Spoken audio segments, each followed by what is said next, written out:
did it before as well, and you've done that. Well, thank you so much. But I don't really have much to say, like I said, because I think it would be unfair for me to disavow this interview and all and on. I think he's done his best, and like I said, you cannot expect people to do what they don't have. So I really lower my expectations when it comes to certain things, so that I don't get disappointed. Thank you. Yeah, thank you very much. What do you want to say? Anything? Yeah, I actually wanted to acknowledge the presence of a few folks on this space. There's a friend of mine. Now, he's a friend, even though we've never spoken before, and I'm not sure I've ever heard him speak on any space, but he's someone that I respect. His name is Taye Lulu. He's here, and I just want to say good morning, bro. Good afternoon, bro.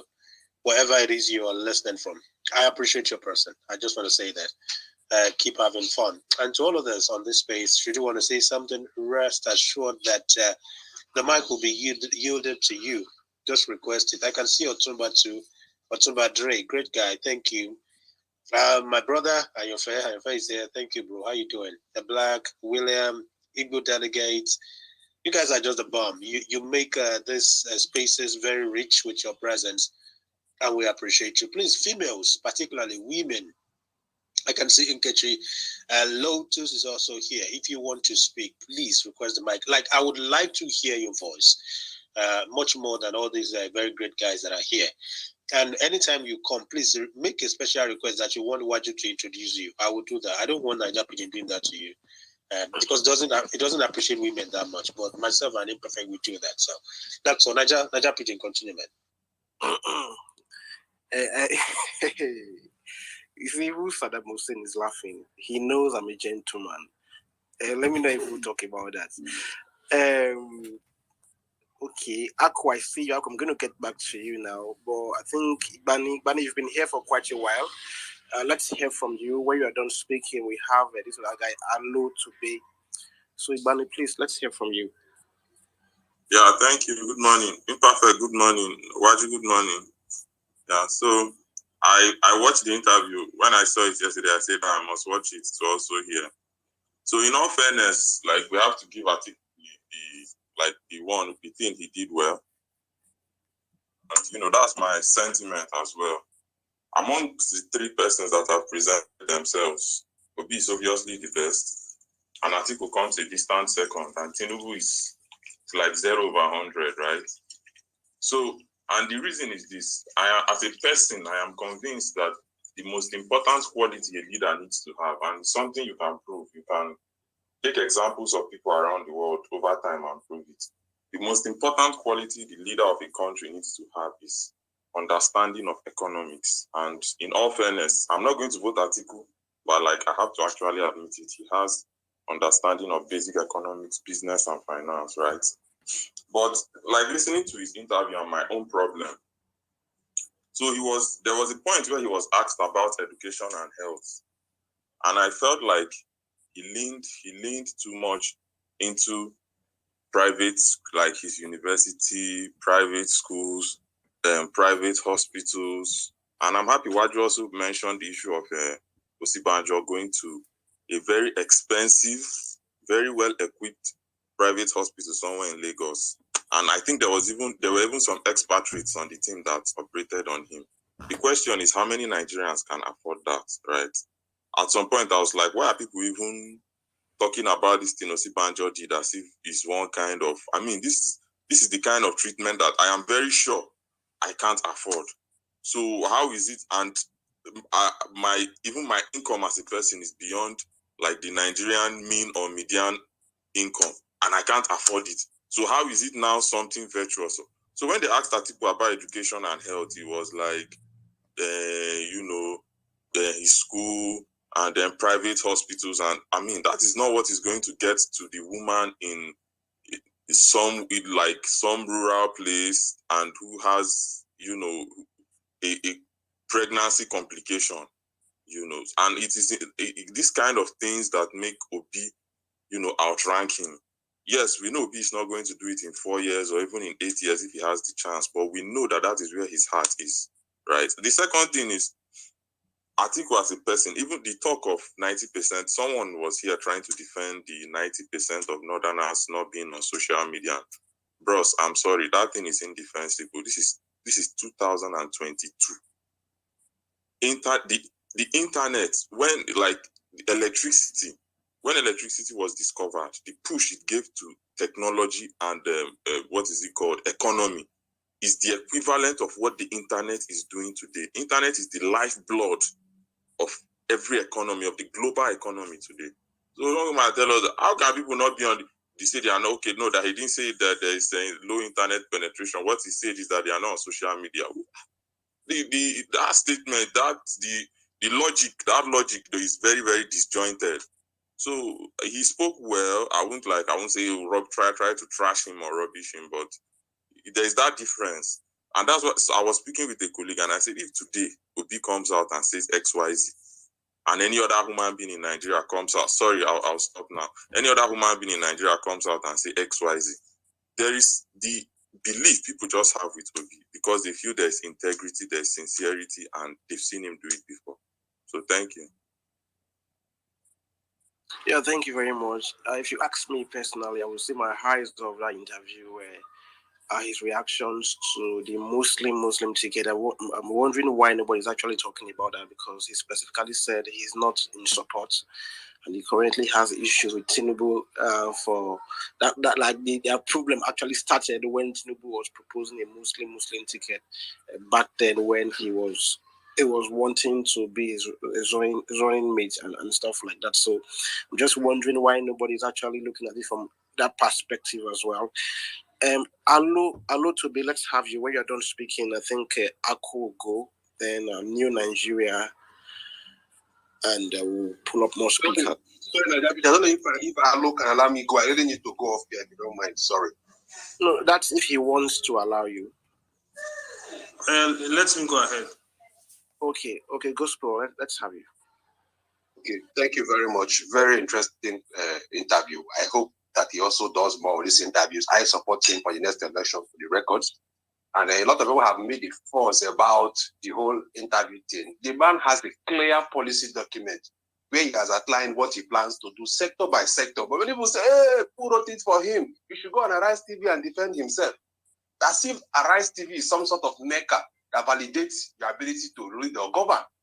Well, clearly he has not dispelled it. We have seen him speak.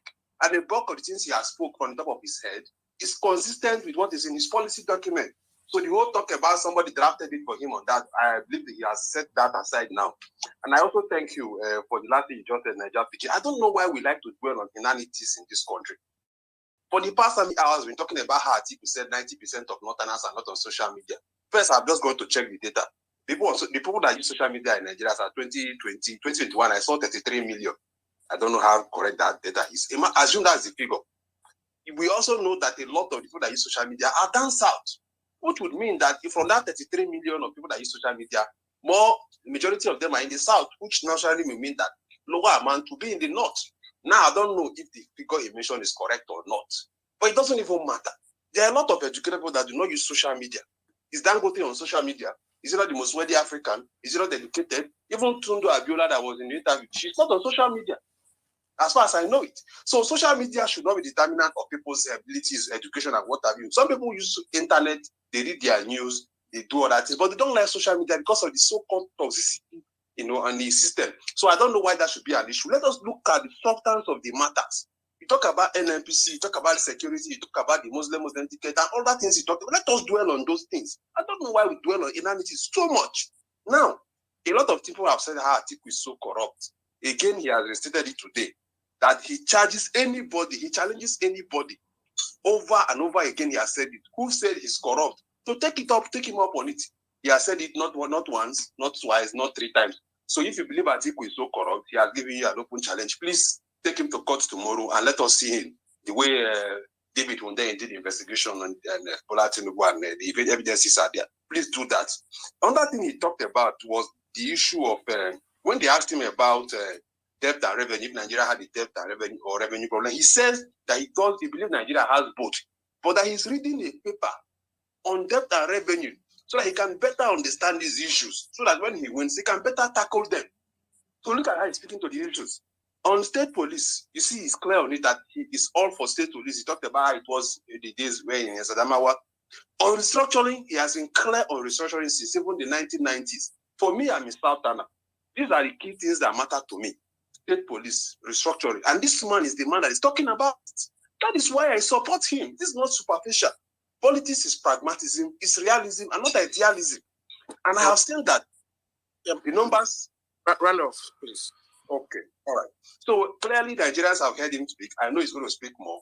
We have seen that this is the most prepared of the aspirants. His policy document is out there. He's speaking to the issues. He has the necessary experience having served as vice president.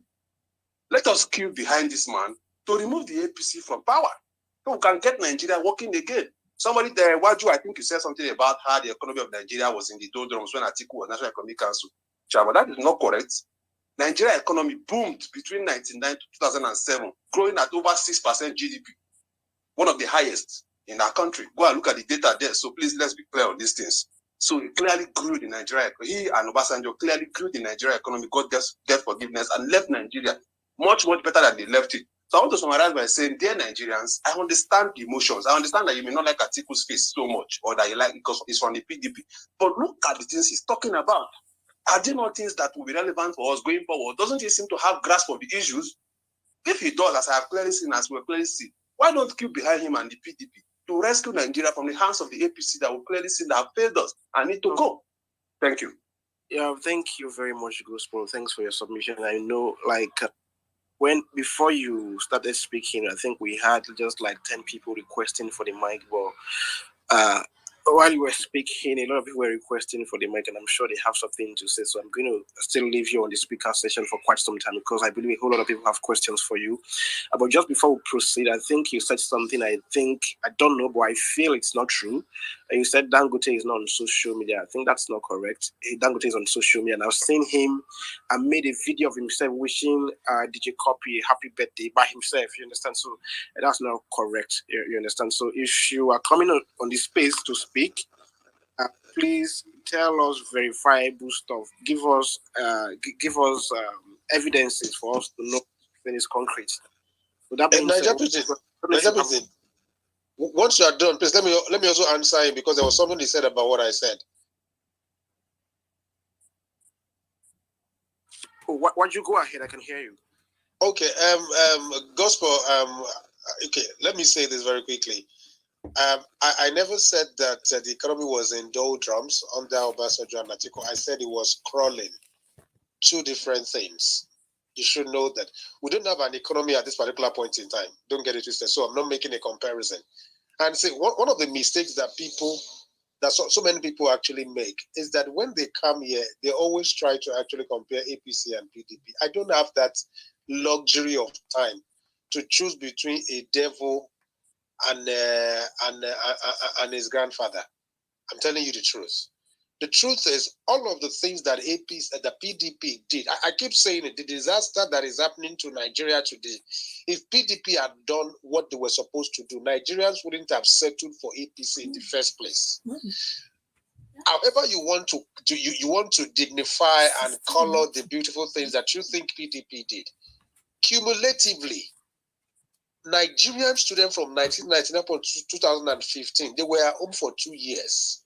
Cumulatively, if not more. Unfortunately, I was in school during that period. And so there's no way you can say that PDP did something and then you want us to rescue Nigeria from APC. Nigerians are not trying to rescue Nigeria from APC. They are trying to rescue Nigeria from the ruining class, which include the APC and the PDP. Get it? Don't get it twisted. And see, however you want to think about it, that's the truth. You cannot tell me. I mean, Gospel, you will. I will allow you to respond. Just let me be done with this.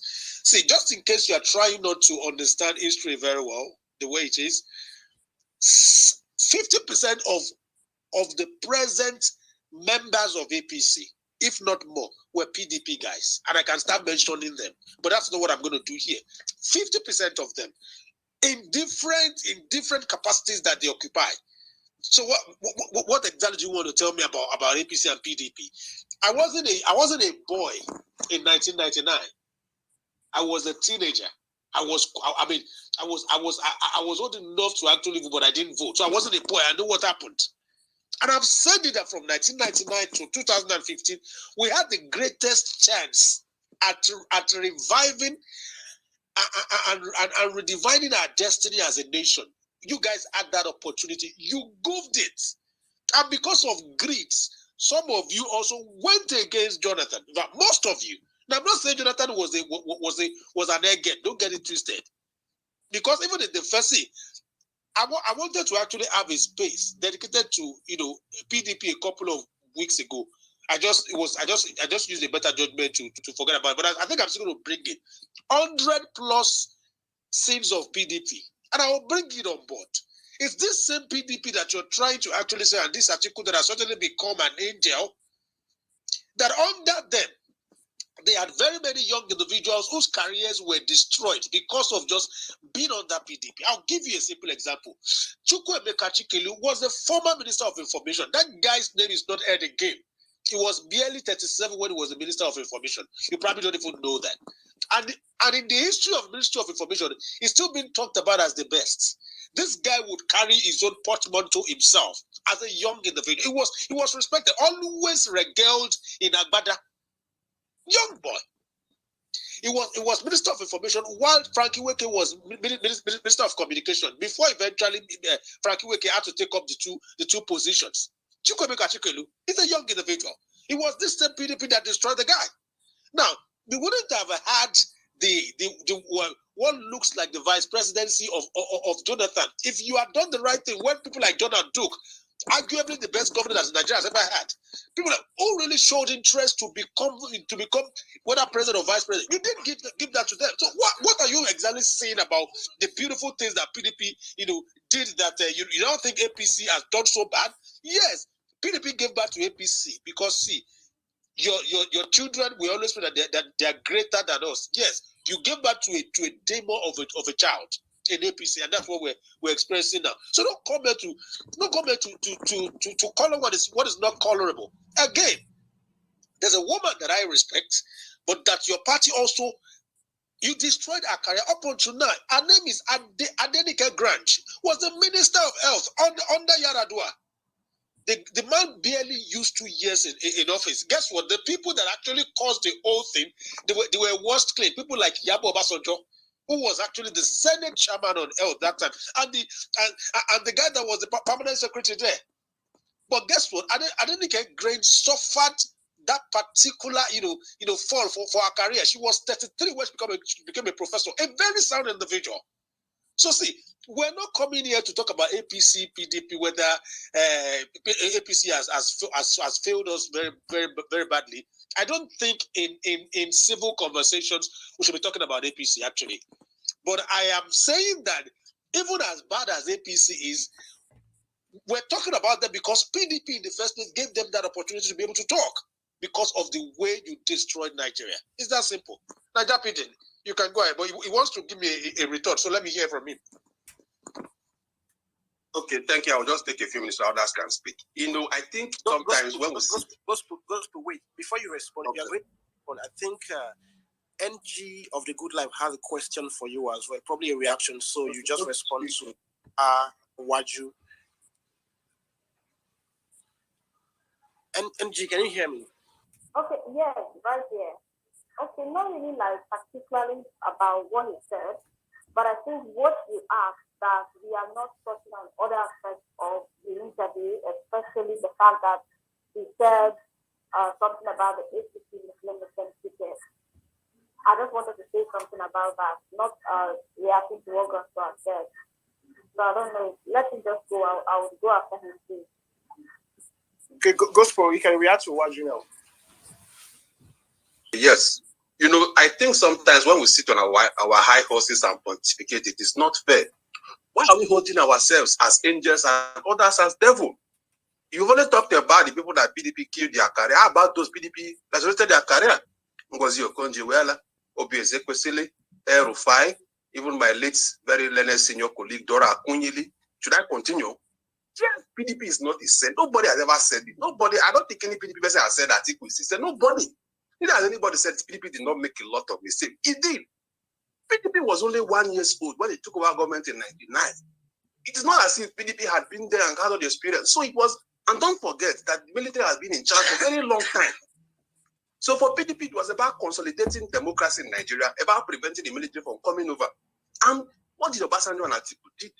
You know that we were in a lot of debt, $30 billion plus. They got debt forgiveness. They paid off the remaining part. The economy of Nigeria grew consistently around 6% in that period. You cannot say that is crawling. How can you say economy that grew by 6% is crawling? Usually, given where it came from. These are the facts. You forget again. I'm aware. Thankfully, you said you were a teenager in those days. Do you forget the Abacha stove Nigerians were using before the PDP came on board? When Nigerians using the Abacha stove during the period of the PDP, up until now that the gas has gone up to more than close to 1,000 per kg. So let us be fair. When the PDP has done wrong, knock it. When it has done right, praise it at some point. Like I said, the PDP could have done much better. But if you look at sector by sector where the PDP met Nigeria and where it left Nigeria, all of the sectors grew. Atiku in that time said that the electricity generation grew from 4,000 megawatts to 13,000 megawatts before they left. And a lot of other investments were supposed to go on, even in the hands of Yar'Adua before he chose a different policy. And then transmission also was a problem and what have you. And he has mentioned, things he had to do or what he plans to do. I think that it is only fair that we should run an unbiased commentary. When the PDP does wrong in this side, kill them. When it does right in this side, kill them. Mention one sector that the PDP did not develop from where it met it in 99. When you do the holistic overview, in the health sector, PDP built over 10 federal medical centers in Nigeria between 1999 and 2007, 2015 when it left. Is it about education? How many universities Goodluck Jonathan built all over the country? The North, Amajiri schools and what have you? So let us be fair. Yes, it is not. I've never said that the PDP is an angel, it's a party of it. Not at all. It could have done much better for Nigerians in terms of electricity, in terms of fight against. But look at the poverty level in Nigeria when it PDP, even when Goodluck left in 2015. Look at unemployment. It was less than 9%. Should I continue? Look at the price of every other matter. Look at our foreign reserve. Look at the debt the Nigerians were owing. Now, whatever sector you want to look at it. So clearly, the party made some improvement. Government is a continuum. If subsequent government like the APC, for example, had continued from where PDP left and moved Nigeria, we will not be talking about this. I think many times we want to judge the PDP, we judge it from the lens of where APC has left Nigeria today. And we try to, lump everything together and then make a mess of the whole thing. If you ask me, really. I've never even Gospel, I've heard all that you've had to say. Beautiful stuff. I like the fact that you think you have points to defend PDP. But let me ask you a simple question. I said something which was the first thing I said. I said for the 16 years that PDP held sway as the leading party in Nigeria, cumulatively, students were out of university for 2 years. You didn't address that. Did I lie? I mean, and from what you have said, you said education, they tackled, they were able to build universities. And don't forget that the repair of Lagos-Ibadan Expressway started under PDP too. Up until now, that particular road is still not done. 24 years after, and you want us to be counting because now you want me to believe that I should not abuse. Did you also remember that until they went to beg Okonjo-Iweala again? She was insulted out of the office the first time she was in Nigeria. Should I also tell you about that? Or you want more facts? Because you seem to have facts, bro. See, I'll say this again, and I'm not going to shy away from it. You had all the opportunity to build a Nigeria that everybody will be proud of. As a matter of fact, a more serious government would have done so well that Nigerians wouldn't have thought of the disaster that we call APC. The only reason Nigerians are talking about APC now is because of the near disaster that you brought on board. So let's leave that. It's not worth talking about. Don't let us get talking about it. Because I'm angry when PDP guys come here. See, I have never, and I say it again, I've never voted anything that has to do with APC in my life. So you understand why some of us are angry when we talk about the PDP. Yes. Some of us believed in them because we saw some professionals come on board. But what they did, what are you talking about? Please, let's leave this level. It's becoming a plural discussion. Now, Deputy, you can go ahead. Oh, he left the space. He left the space. Okay, I wanted to read out something from the hashtag. I think somebody directed a message to him. I don't know, but since he's not here, you should just go through the hashtag and see what people are saying about the conversation, so you see that particular message. Tobe, let's hear from you. Think when you are done speaking, we have Aku, and then Otumba and Prince. Okay, thank you. He said he was going to leave. He was about to leave, so I left him. And you guys spent the better part of 15 minutes doing a back and forth. Well, firstly, I want to say that I'm happy about the interview. At least let the politicians come out and speak to us. We are making progress in that direction. Atiku coming out to talk on Arise TV is a welcome development. I would have preferred it was live, but fine. This is a step in the right direction. There's still about 7 months to go. I'm sure you have more. We need something we need more live interviews and even call-in shows where ordinary people can call in and speak to the presidential candidates. Well, for me, I agree with most of what that guy said. I can't remember his name. PDP, they have their good and bad days.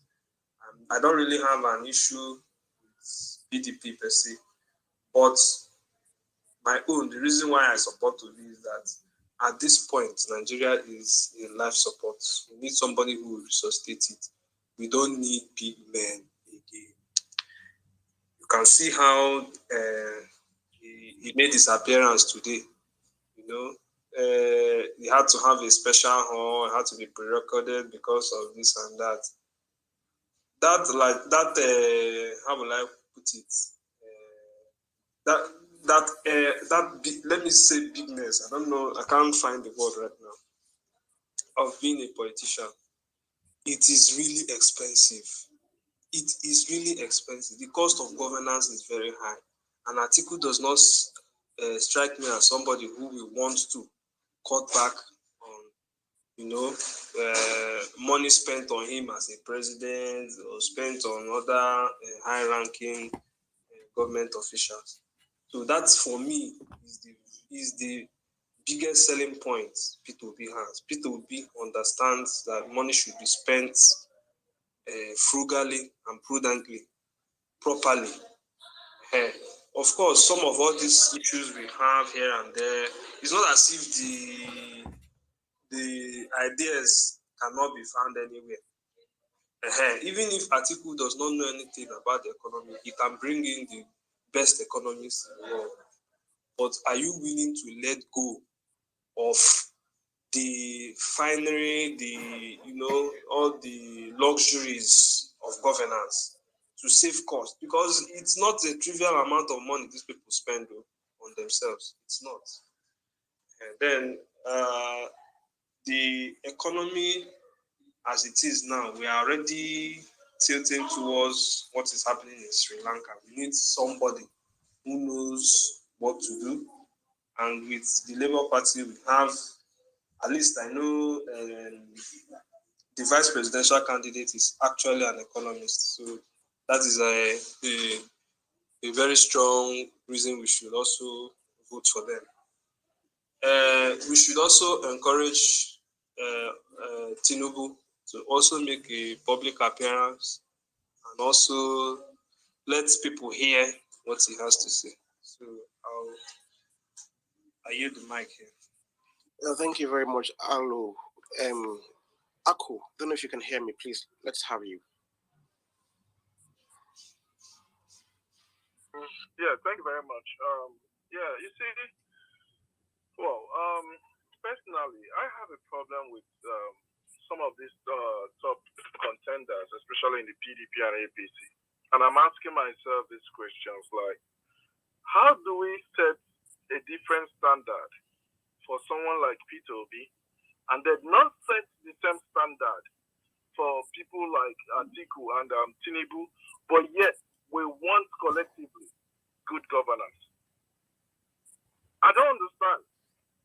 Is it that, appearing on a live interview is something that they find very difficult, or they don't want people to ask them the relevant questions that are necessary for us to move forward in this country.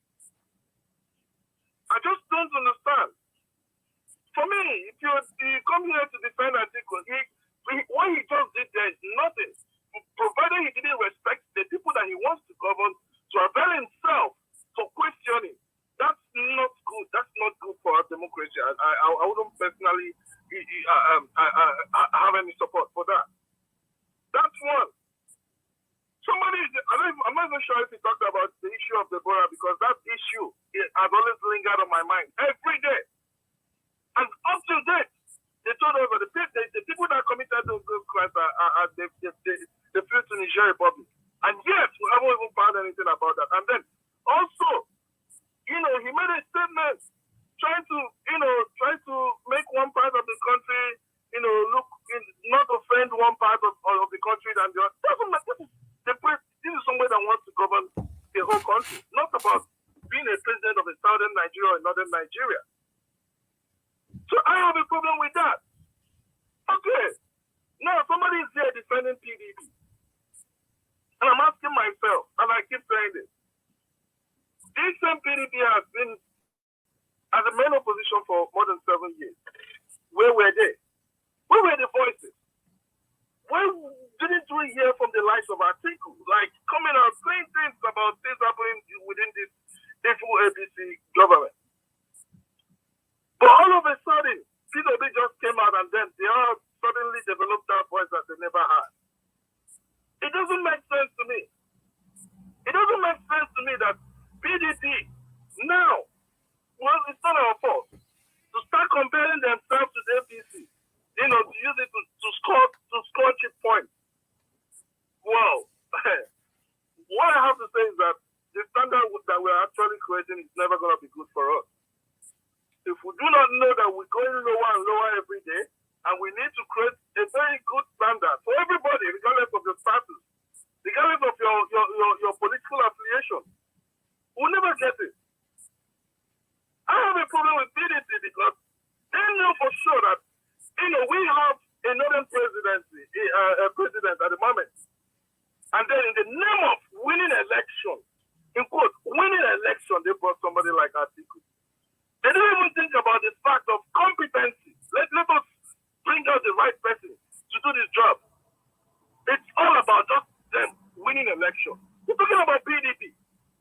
And I'm asking myself, all those billions of dollars you pay to delegates, are you going to the office just to relax and say, we just threw that money up there? In the midst of the period where you know that things are really hard in this country, people are suffering. You're talking about PDP. See, let me say this. For the PDP and APC, they fully mastered that act of using poverty, to actually, win votes for themselves. And I'm saying this because if you look at the psychology of some of the significant number of voters in this country, let me not agree to a section of the country, you get to realize that people do not understand the need for them to vote for good governance. They just want to vote because this person is from my end. So why didn't PDP do enough to enlighten people for them to understand the need for good governance, to vote for the right people and not based on religion? This is what they've mastered the art of doing. And I'm saying this for PDP and APC. Now, the solution, for instance, for that just demand to say 90% of the people in the north don't use the internet. It's very condescending. I mean, it's insulting. I know a lot of northerners who are really doing well. It's very insulting. Okay, how do we now remedy this situation? If the same PDP and APC were willing to make these things right, I think when I said it, voter education is something that we need to take serious.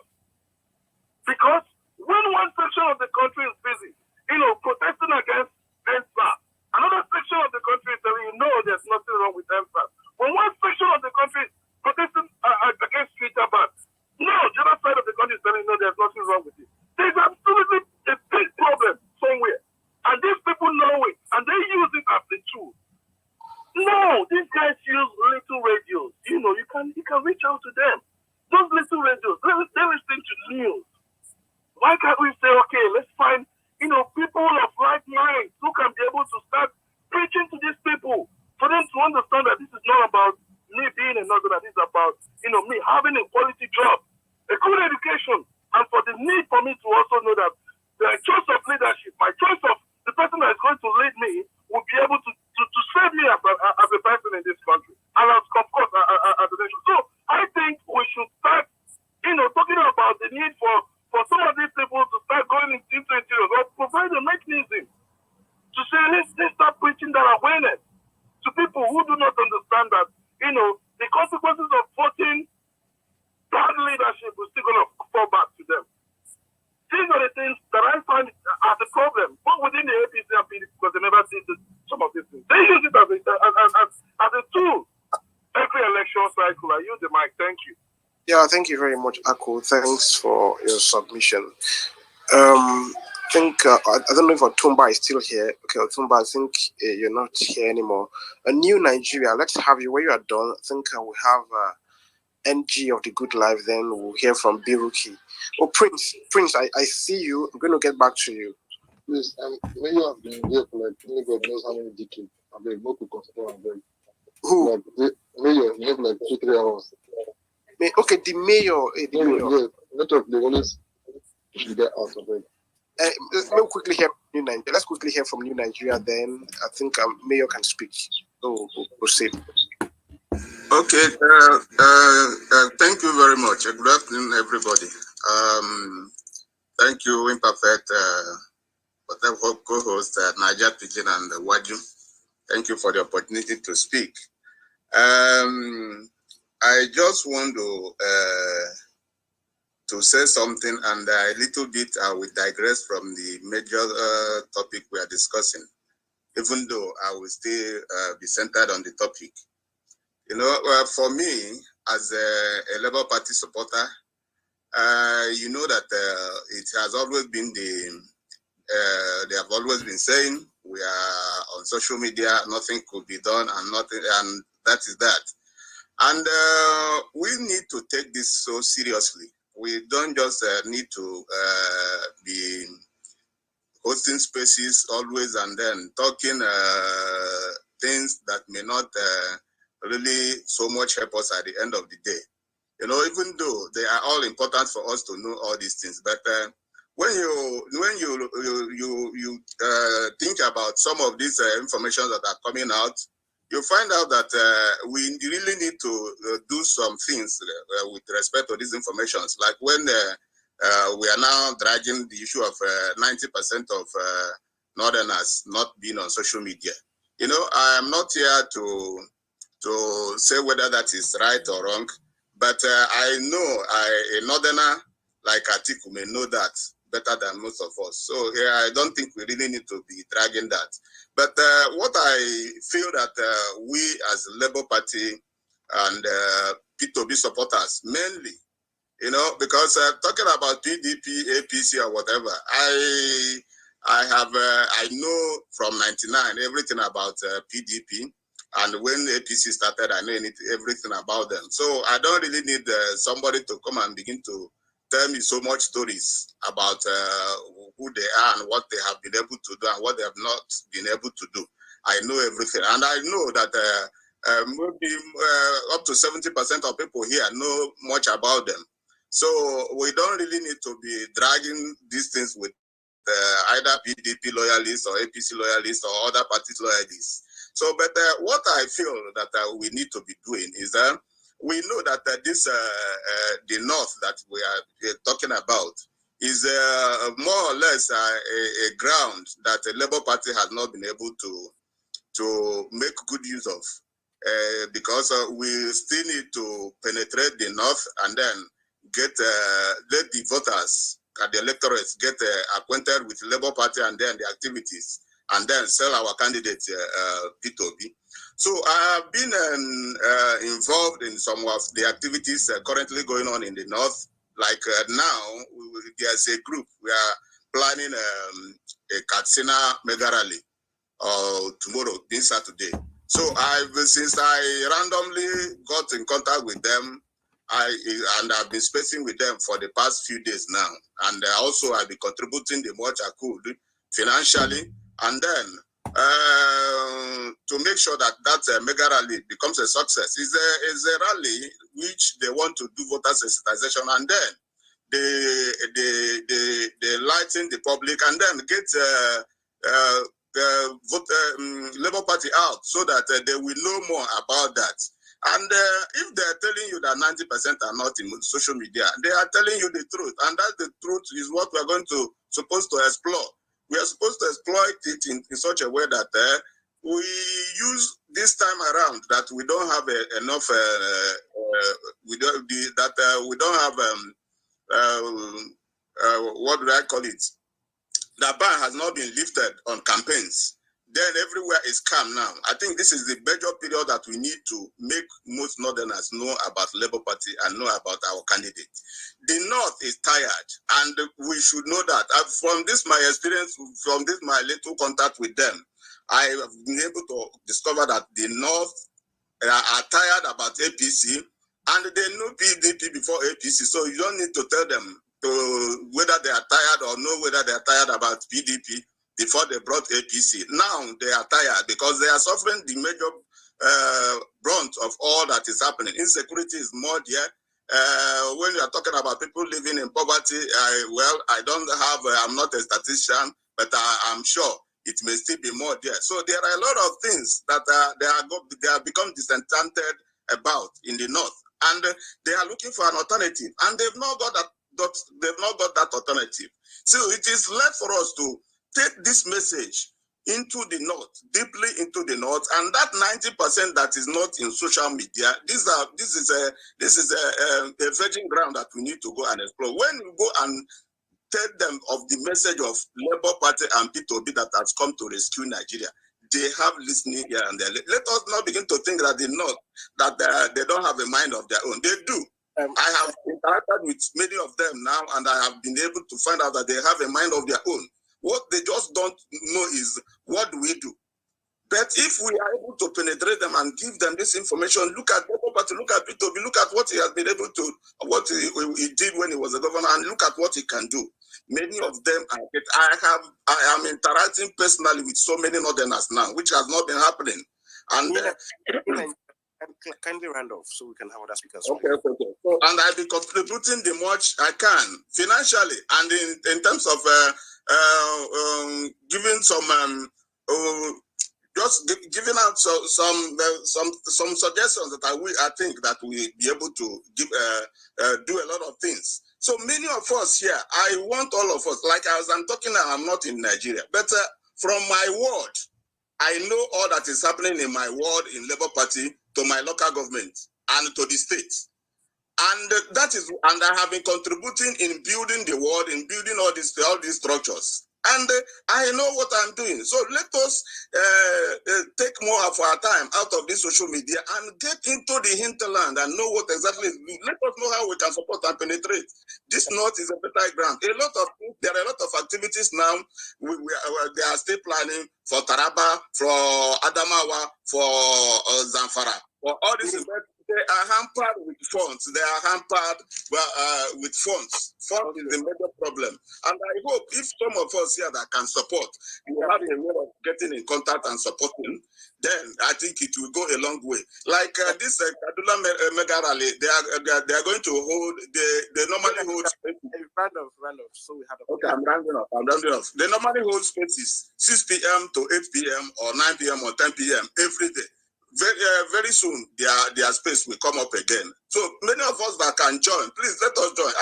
I'm so tired about all this talking about so many of these things. Even in another place that I just left now, they were talking about Showore, how PAC can join, LP can join with Showore, and how Showore can join with it. All these are nonsense.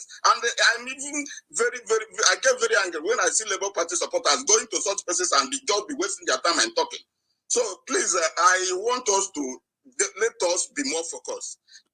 Yeah, thank you very much. Thank you very much, New Nigeria. very passionate Labour Party member, and I like everything you said. You just brought to the table. Otumba, we're supposed to have you, but you left the space. But you're just going to wait for a while. We're going to have the mayor of Abuja. Mayor, please keep to time. You understand?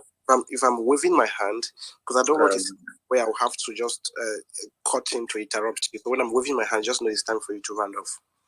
Okay, thank you, Niger Pigeon. I always keep to time, but this time I don't know. I watched Atiku's interview with a biro and paper, so I don't know if I may have to take up a little more time than necessary. Greetings, everybody in Perfect Akin, Niger Pigeon, Biro, KNG. Greetings. The truth is, first, I have a reservation with the fact that this interview was recorded and there was no Rufai on that team. Like, I've always been happy with the coming of Arise TV because I really felt at a point channel slept off and they weren't really serious. So I saw Arise as one alternative, but I'm not accusing Ruben Abati of anything, though, but I think it will get to a point where he may have to excuse himself.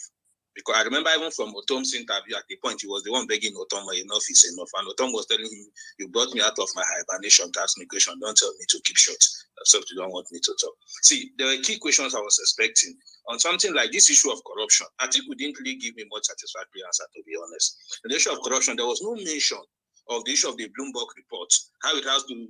They mentioned someone like the wife bringing money to the US. He was bragging about that he built a successful business in terms of the American University of Nigeria. But there's no mention of the fact that his wife, of the money the wife brought into private account, part of that money was paid into the consulting firm that helped set up the American University of Nigeria.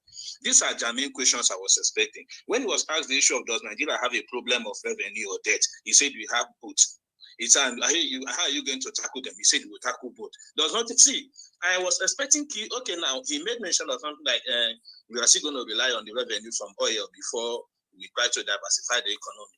Okay, we know. I know of a fact. I was speaking with an NNPC staff some days back that at a particular distant site in the Niger Delta, they produce more than 30,000 barrels per day from the site. But do you know what is recorded on the official NNPC website is less than 3,000. Massive threats at different level.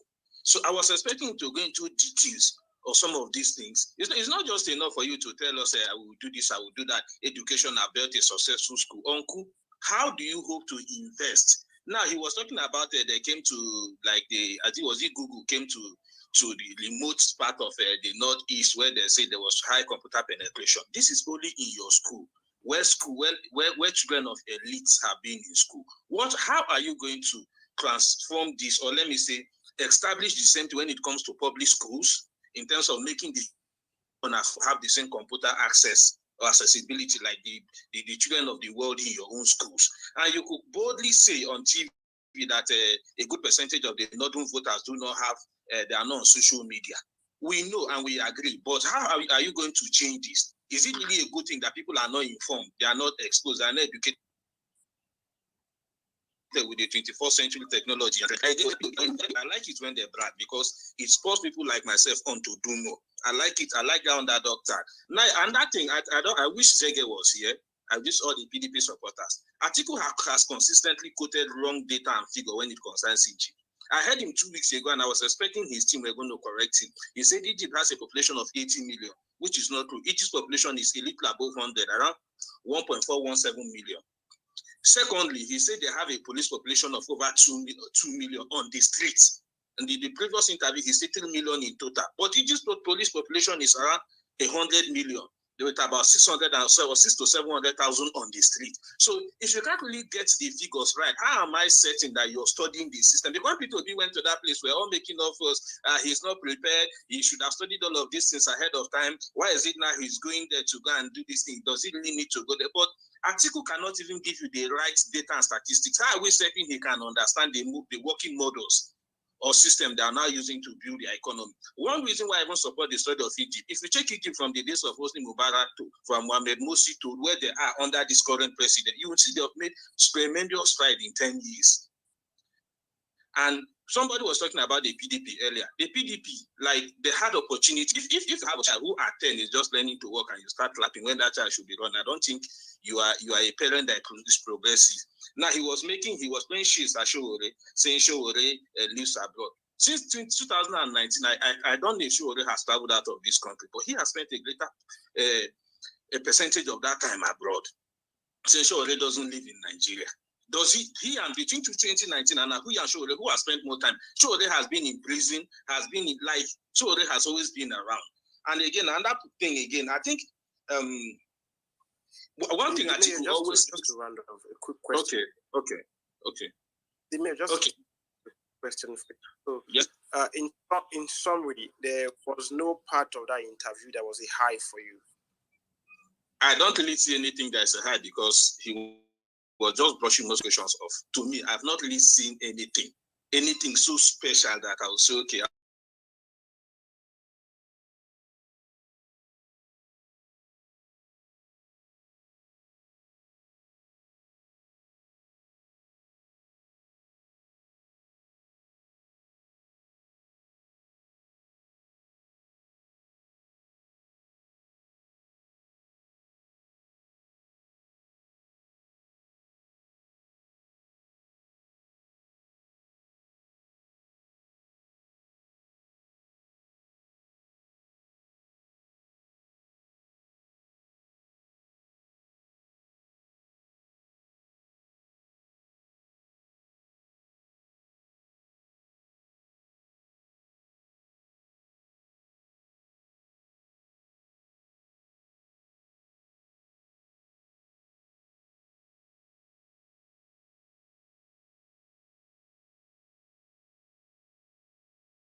Atiku guy before.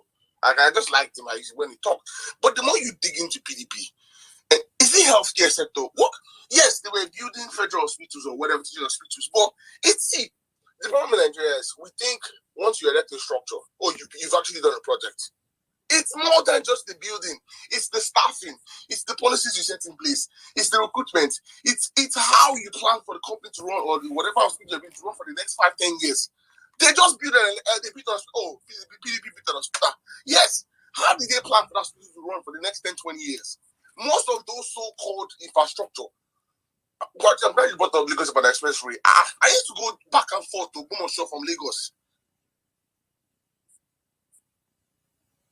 The only reason why we have APC was, okay, I get there was propaganda and not, but we also cannot deny insecurity started under Jonathan. Now, I don't care who started it, whatever, but they did nothing to curtail it. But we also cannot deny the reason why we have Buhari, and I keep saying that was, I think, one of the mistakes I made. I did support Buhari initially, but there was a reason why. I felt PDP got too comfortable. They felt being Nigerian president was their birthright. That's why corruption was bad on that PDP. People forget. Yes, there was we could sell because oil was at a pretty reasonable high price. So, but people forget how much we kept the benchmark for budgets and how much oil was actually selling with the excess. Like PDP, we need to go on the offensive. Honestly, the more I think about it, I can't stand back. But I'm like, wait, PDP, this is the same bunch of cronies that took us from 99.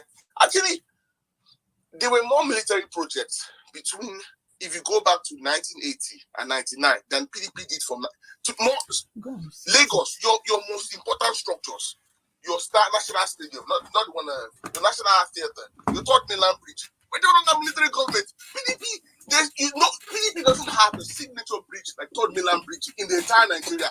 Prove me wrong. 16 years in power with high oil revenue. Oil was boomed from 99 till 2000 and when they left office.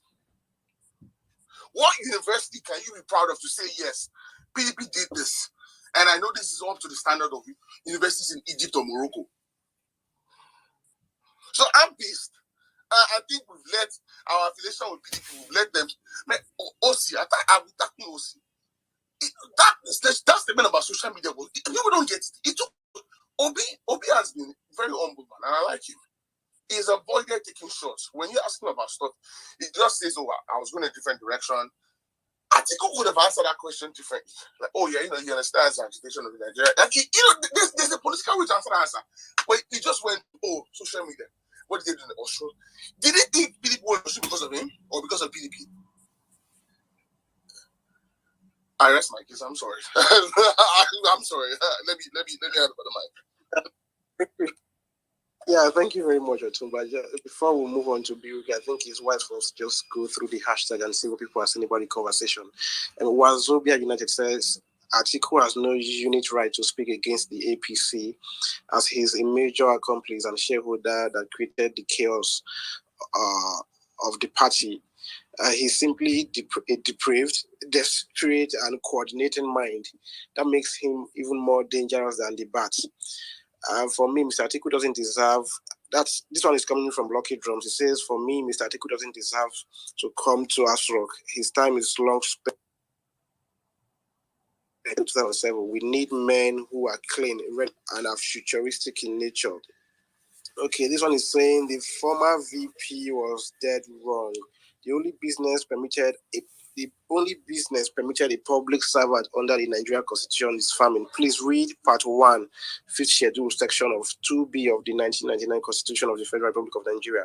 A conflict of interest breeds corruption. Okay, this person Justin is saying it is not about taking back power from APC now. It is way more than that now. We are talking about someone who would bring our Nigeria system to a good working system revival. We don't need those old political faces with amplified agendas anymore.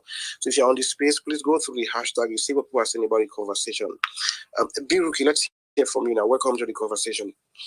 Yeah, good afternoon, everyone. I was up earlier. I had to go into a meeting. Anyway, I'm just riding on the back of what somebody says on our PDP. Well, number one, I will be a fool to sit down and watch a recorded interview with Atiku. I will be a fool and the most useless of all human beings to even sit and watch that interview. Who will be? Man went do business, agree he failed, everything he failed until he used our money to open a Nicotis as a service custom officer. He broke civil service rule. They should have fired him. He opened Nigeria will not be country safe. I think I read tomorrow will not be country. Who he be? Which business he do when succeed before they create a Nicotis as a custom officer? Make it all the business he do, all of them fail. All the business, he could say he's a businessman. Make it call the first 5 business he did that succeeded. Make your article call him. He get luck. Send a phone interview. He goes send a killers after me. Can you go ask him? Make it call all the business he do before they created Intel. Was he not a civil servant? They just gave him a slap on the wrist. They let him go. That was how he made his millions. 2 of us. He said, which businessman he be? He knows he got business. He's an economic parasite, just like the others. He's not a businessman, he's a parasite. All the business he do, make it bring tax returns. Any business that does not rely on the government, make it bring tax returns. Mostly how much they make per month. Make it bring see any business he did not create on the back of a government policy. Make see how much that company they make. If you go stand on your own, you know, I go beat my chest. You know, if you call one, not being the whole workers. They are coming here to tell us he's an economic businessman. But everybody keep quiet. Secondly, somebody was saying something about a stride of PDP. Please let me tell you some. Number one, Egypt. Egypt is under martial law for the last 40 years. That is why they have that number of policemen. For your information, after they killed Anwar Sadat, their prime minister then, till date, they are still under martial law. So don't think they just got those policemen just like that. It's for a reason, to put their population under control. Somebody was saying APC is different, PDP was one thing. When I talk about Opus Odima, Abi, let me ask you a question. Was Ibori not twice convicted as a 1999? I mean, he was convicted twice. 1994 in UK, 1992 in Abuja. Even the judge, Federal High Court Buhari, he told the entire world, him convict Ibori for selling building materials. The court orderly said he know him, Oga James. He called his name. They know him. They gave the date, gave the court file. Everything, even they went to bribe him. The judge even recorded the conversation where they told him they will make him a millionaire in any currency. Everything was out there in the public. What did PDP do? The case went to the Supreme Court until they even committed it again. When he came back from his prison sentence, that man is the grand patron of Governors Forum. That man today, a man convicted 3 times, is the grand patron Nigeria Governors Forum. You can look it up. And you say APC and PDP, they are different. Abi, why did they not give it to Tinubu? Why didn't they give it to Tinubu? Who they fool who? All birds of a feather. Come to think of it, this issue of debt relief, let me tell you something, you might not even know it. That's one of the biggest scams this world has ever seen. If you don't know, you know. $12 billion to buy back debt. Let me tell you something you don't even know. From 1999 to 2003, why didn't they approve it? It was in the second term that OBJ succumbed and the brother Kokoje Wela. Are you aware Nigeria spent $250,000 per month to pay consultants? Are you aware? This direct government record. It's from Mansour Mukhtar, the head of DMO, Debt Management Office. Every month, they pay Lazarus Ferres $100,000 every month. Una know.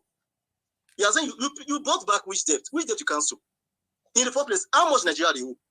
How much exactly was Nigeria owing? Are you aware we are entitled to 67% reduction by Naples agreement?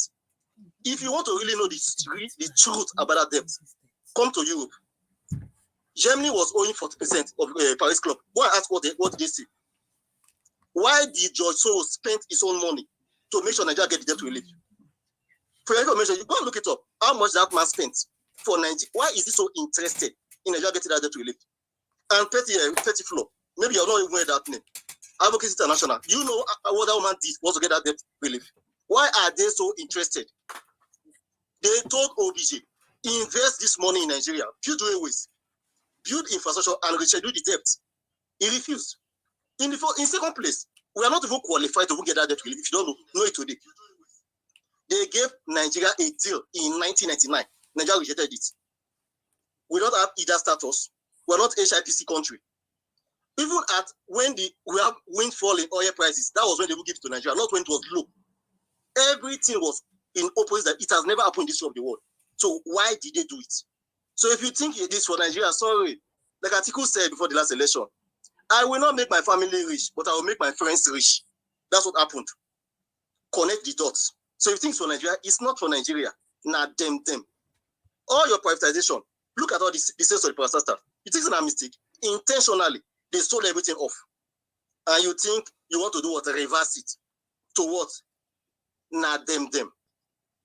On this issue, again, on this issue of how I will put it safe.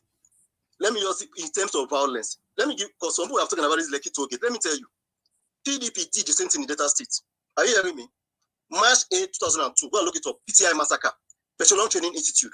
They killed 10 of my friends there. What was their offense? They held placard, governor will never collect bursary. They shot over 9 of them dead. They broke in a federal institute. They broke down females, they raped guests in broad daylight. Unadala Lekki toll gate for night. At a daytime, they swept it under the carpet. It was when the issue came up again, the main culprits, because my people, they know they make noise, they handle the matter traditionally. It was when he was running around, he was one of those who died in Soliso plane crash. And they would say, Naim who caused that plane crash. His number 2 died in motor accidents. Person go reinforce medicine, come back. Most of Samaso Komot Road, Landisai Church, confessed and he died. He took people who did it, they died. A very painful death, just like the people they killed. So if you point finger for APC, let me tell you, 4 fingers, they point at you.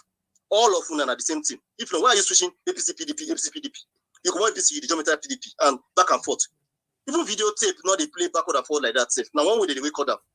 So sorry, there's nothing new to hear from Atiku. Nothing until he explain. Why come all your business fail until you start nicotis in the civil service? If you don't explain, I'm not going to talk about Jennifer or whatever. All these are public, now open issue, not going to even be hide. So as for him, like I said, and I keep saying, all these votes in the bag, na scam. That's why they placed Peter Obi with him as the running mate. And that's why the East rejected it. Because they know Obi is to give him legitimacy, which Atiku does not deserve. So sorry. Una like give him Nigeria, una like una not give him Nigeria. Una no. I hit the mic for now. Yeah, thank you much. You want to react to that? I'm about to drop. Can I just say something about you? Please, let's remember OD massacre. That was other PDP, man. I think we've let PDP slide for too long. I hear you the mic. Sorry. My guy. See, they come. Yeah, they come. Okay. I know say anytime Biruki takes mic, we go scatter, destroy the table. I know. See, for people that are here, my Ogazege, you know, say you my Igbo, and I respect you.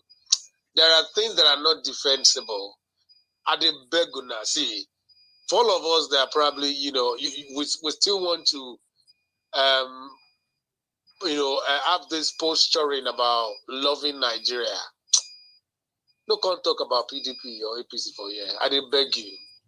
See, APC is a party of devils, no doubt about it. And they have never hidden their agenda. You would see from everything they do. But you see one thing, PDP is not better. There are things about PC. I'm digging. I'm still going to have that space before the election. 100 plus sins of PDP. And then when we're done with that of PDP, we'll then do that of APC. So that you people know that there's no, don't come and sell what is not sellable. Atiku has suddenly become like an angel. He suddenly has the mind that's thought to fix economy. I mean, maybe you all have forgotten that the woman called Okonjo that we are all celebrating today. The same people that claim that they brought her to power, they disgraced that woman out of the office. Maybe you have forgotten. Before they went back to pick her. What are we talking about? See, there's so many things about PDP that when people who probably are in the know, when they start telling you, you will not talk again. I'm just begging us. See, Nigeria will get better as long as we all are ready to bury our selfish interests. Every one of us has what we call, vested interest. That's what Nigeria is still here. We believe that Atiku, if he's there, he will at least he will meet my needs, not necessarily for the good of the nation. And you know this fact, except you want to deceive yourself. We can't continue like this, except we don't want something better for all of us. Do you know what it means to have a nation that its schools have been shut for 5 months? And the same people still want to contest, and you all are still fighting for them?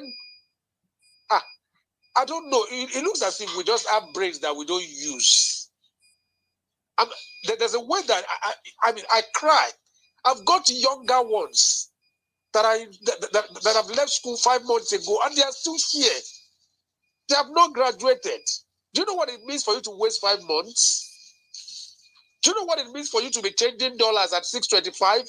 I mean, Biruki was talking about car with the other guy the other time. I wanted to get a car from the US, and when I realized how much I was going to use to see, don't let us get that, because I'm angry. I'm pissed that we still talk about APC PDP. If you want to get a car, please give me the contract and I have to get you cars. Thank you so much. Just in case. Oh, imperfect. You're still there. No, I did for work. Book no vex. I just come back now. I think at this point, I think I want Zege to speak, because Zege, a lot of please, what am I? I've been here since morning. Prince, when Zege is done, we're going to have you. Zege, let's hear from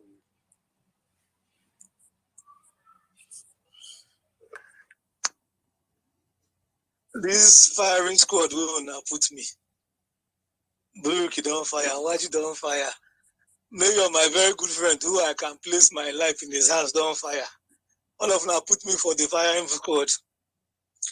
The major thing that is inside is this, is that if anybody wants to tell you the truth, it's been done. Zega, you don't chop. You don't eat. I don't eat. No wala. Go, Captain, I see you. No wala. I go handle that. The only thing that is there is this, is that if anybody comes here and tells you that it's been rosy, it's been fantastic under PDP, the person is telling you a lie. The honest truth is that it's not the best under PDP. That's the truth. PDP on his own, in his own situation had its own wahala. And its own wahala, we can't deny, did not happen. But there are some few things that we have to appreciate.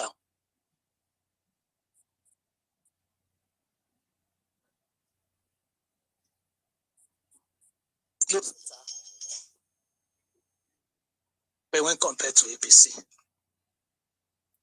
But now Obi is out. We're looking at a situation in which we assume that we are going to have something better.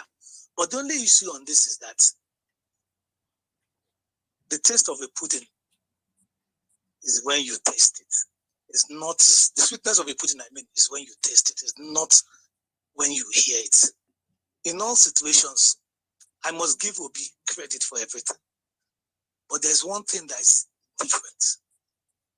Running Nigeria is not the same as running Anambra State. Don't take that away from him. Obi is good in by his own ramifications, but running Nigeria is madness. You need to be on top of it for you to run it. It's not 2 + 2 is equal to 4. Nigeria is a country where they can prove to you 2 + 2 is 8, and they will mathematically prove it to you. That's how Nigeria is. But I must make a confession today. PDP had very bad days, and I accept that. That's my confession. Now, to those of you that are talking about Atiku, as a person, Atiku has skeletons in his cupboard. The Jefferson case, for instance, it's something that we cannot hide from.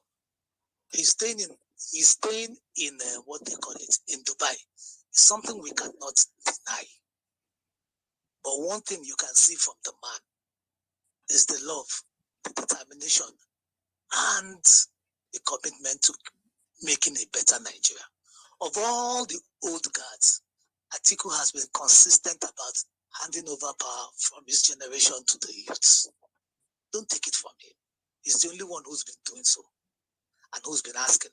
Of all the people in Nigeria that are contesting today, Atiku is the only person that has remained resolute that we must restructure Nigeria. Don't take it from him. The man knows what he's doing. And he's been committed to that statement ever since the day he started. He might not be the best as at today, but he has his commitment and he's resolute to it. He has not changed his mouth. Don't take it from him. One thing that we all must remember is that,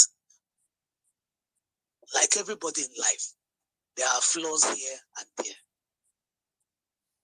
But when you look at him, that is a man that is serious, that wants to change the country.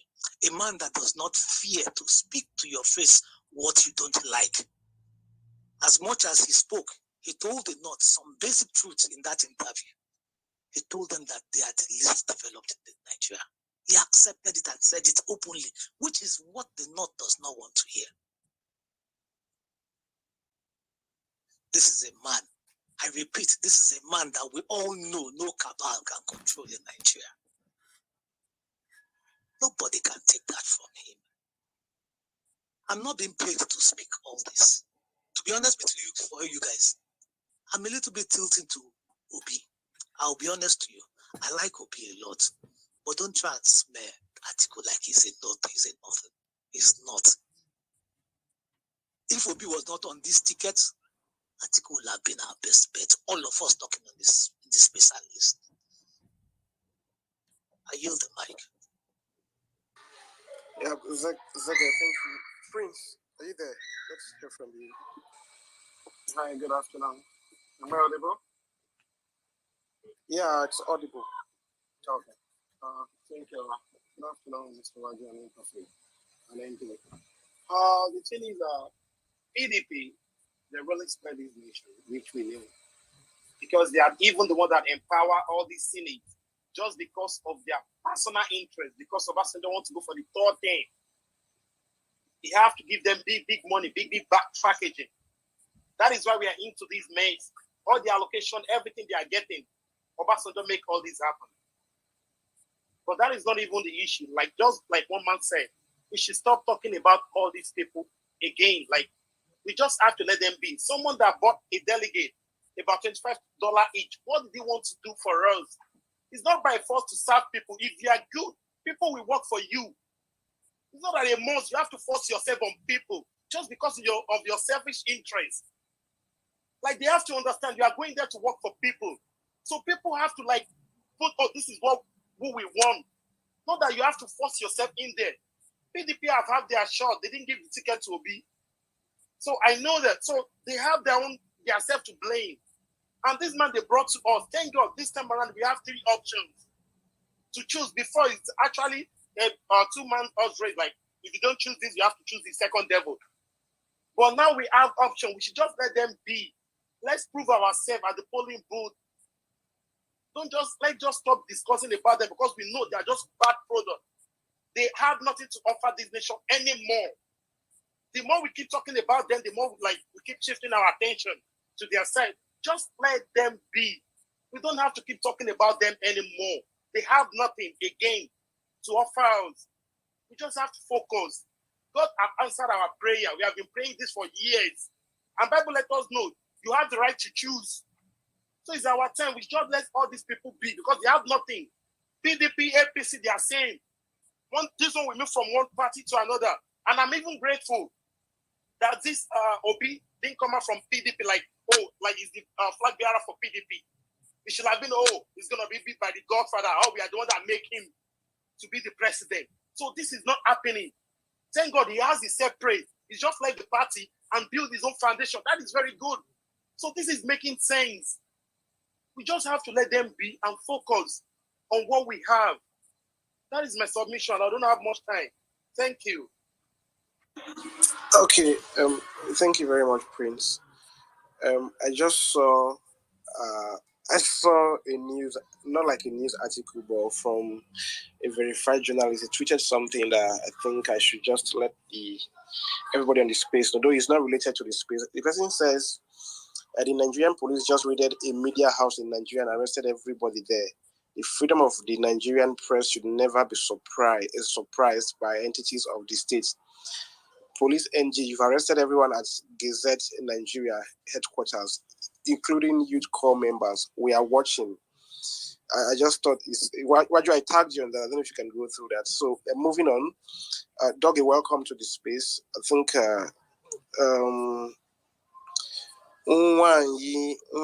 let's hear from you. You can hear No, don't worry. Don't chop it and on. Don't chop your mouth. It is well. Waju, you are not for every woman. You are for some women and you are for not all women. It's only imperfect that is for all women. Oh, God of mercy, what have I done again? Yes, only imperfect is for all women. Waju is not for all women. It's for some women. Some women. Between me and Waju, I'm the most gentle one. Niger, you are even the better than Waju said. Thank you. Yes, darling. Akwe, Captain, don't call, I will beat you. Please, I won't talk much because I have a party I'm catering for. So I'm actually in the catering department of my catering. No wonder they perceive More I take and money, take my teaching goes. Okay. So this article talk, I will say this. Me and my Peter will be person. My husband from Osun State, Peter will be person. Igbo and Yoruba, Peter will be people. Article talk, and I will say this. I am very happy he did that. Again, one thing where we Christians, they always pray for church. Oh Lord, let my enemies make mistakes that will elevate me. For me, Atiku did a good thing for me because there are some things he said that I've seen. I said, okay, this angle can work or not. Is this angle that this uncle is coming from? I age them. And I will say we should use it too. Now, Uncle Zege, you know, I love you, but I go disagree with you. Uncle Atiku is not any determined and any other Bangladesh English because he's a politician and he has a honey and sugar tongue to lick us. But the funny part is that we are now bitter leaf kalaka, so he cannot be licking us again. Atiku said 90% of the Northerners are not on social media. Go and ask Atiku, when last did he go to Adamawa? Not his house. I'm not saying his house. But when last did he go to the grassroots of Adamawa? When last did he go to the suburbs of Adamawa? When last did he go to the Rocky Mountains of Adamawa? Until he has done that, then he can come and tell me that Bangladesh. I live here in the north. I do my business here in the north. My barrow guy, my barrow pusher, that's why they push my barrow. He did Facebook. The day the guy sent me a message, Auntie, I did Facebook. I said, Chineke. This is a guy that doesn't know how to read and write, but he's on Facebook. Mebola, where they can't carry those bins for our house here. Is on Facebook. So I don't know where you people are allowing these people deceive you. But for me, living here in the north, they can't be deceiving me. I'm too old for that. You see, there was something they put on this place that Saraki WhatsApp said. See, for the first time in the history of this boy's life, he has spoken the truth. Every election season, you understand further why the northern elites keep the northern masses uneducated and poor. Let me tell you people one thing. Come to the north, then you can be telling me all these things you are saying. But if you are not in the north, please, people, go and sleep. It is we here that in the north that will tell you what is going on because we stay here and we see them. I go to the market every time. I've gone to Yobe State. I've gone to Gashua. I've gone to Gaizam. I've gone to Adamawa. I've gone to places in the north, all the northern places. In the bush, not even in the city. And I will tell you, you see, these people, they are tired of these big men. They are tired. They are done. I am telling you something. In the north today, a basket of tomato today in Abuja is 40,000 naira. Something that we used to buy 8,000 naira. And my customer was saying, Madam, we can't go to farm again. We have to pay people to go to farm. So please, Atiku, and APC, PDP and PDP with the same shit. It's just a different smell, but they are both the same shit. We have tried PDP, it didn't work. We have tried APC, it didn't work. Now we want to try LP. And if LP 2 doesn't work, we will kick their ass out and we will bring somebody else that will work. Look, this is Nigeria for our nation. This is our own Nigeria. Please, we want this thing to work for us. I have a son who is 20, who is going to be 20 by December. What will I tell my son at the end of the day? Oh, mommy failed to fight for your rights. Because you don't be listening to all these Bangladesh. The Northerners are really tired. They are done. And somebody is saying the Labour Party people are not this. My mother was reading something to me today, and she said that the Northern Ariwa youth something remove Shatima from their this thing as their patron or something. My mother is going to the north today. She's going to Kano today, and she was telling me that she's taking the matter there. That do I know that a whole lot of people in Kano are already singing P2B. Somebody was saying that people don't know P2B in the north. They are no. See, because please don't be please don't be allowing people come here to tell you people what they don't know, because those people have not even crossed. They've not even crossed the local job bridge. Niger Pigeon, I owe you a grilled chicken and a grilled fish just for you, baby. Waju, I don't owe you again. All right, everybody, please let me. You say what is Waju? Our relationship has ended. Okay, that's good. I just wanted to know. Thank God that you said it eventually. What did you Pigeon. Imperfect, can you hear me? Yes, I can hear you, and I know you can hear me. Can you hear me? It seems so. Okay, good. Thank God for that. They don't put announcement on you before. Go read Psalm 91 to your head before. After why after you say I love you, and you're there smiling. Okay. Imperfect. I think this is what we should do. I think we should drop Niger Pigeon and make a doggy the second co-host. See, they worry you, Waju. Leave my Niger Pigeon for me. I love him like that. I followed you already. I just followed you. Okay, baby. And all you right, still dear. they follow because they call okay, you. So everybody, bye bye. I love you all. They call you because they call you baby. Actually, I will beat you. Oh, Jesus Christ of Nazareth. I mean, put helmet for this place. We can come on the helmet. Waju, thank you so much. Waju, come on. Thank you so much. As long as there's Atlee here, you must put helmet. Doggy is already on board. And please, AOGE go speak. But before then, here is Prince. Prince be here for like only God knows how long. If you no more there, Prince was here for like almost 3 to 4 hours. I beg. He don't come out. He has spoken now. He has spoken and left. He not speak already. Okay, let's have AOGE. That's one of these areas in this app. They don't speak, but when they come to speak, I beg, nobody give them a chance. They speak like once in 1 month when they don't spaces. AOGE, are you there? Oh, AOGE, are you there, man? Okay, moving on. And enjoy the good night. I look for those with their faces just I think it's Doggy. After Doggy, they like me. When I do eye service for here. Okay, look, and I continue. Doggy, just make you speak. I don't know how to run about that. Good afternoon, everybody. Please, Doggy, no use of the word like no problem. No, just here. No, Doggy, my guy. I greet all of them. I greet everybody. You know, I love the topic. Atiku's interview. Although I haven't listened to the interview anyway, but the recap from what I'm hearing from people is actually what I want to speak on. And, you know, I have been hearing for a while. The party does not matter. We vote individuals. We vote candidates. We vote candidates. We vote candidates. It becomes then a problem for me why all of a sudden Atiku is being judged based on PDP. No more Atiku. I have a problem with hypocrisy. When it comes to a particular candidate, the party does not matter. When it comes to Atiku, PDP has destroyed Nigeria and PDP is exactly the same with APC. PDP is better than APC. PDP is just a bit worse than APC. If we all can agree that PDP and APC are the same, and Atiku should be judged based on the party he's running on, I think we are just saying let's give the presidency to either Showore or Kachiku, because the particular candidate all of us are trying to whitewash here was in the PDP, served under PDP. So I don't know what we're trying to say here. I don't know what even Atiku served as a VP under PDP. This guy served as economic advisor under PDP, and now we want to kill Atiku. We want to kill Tinubu, who hasn't even served anywhere near presidency.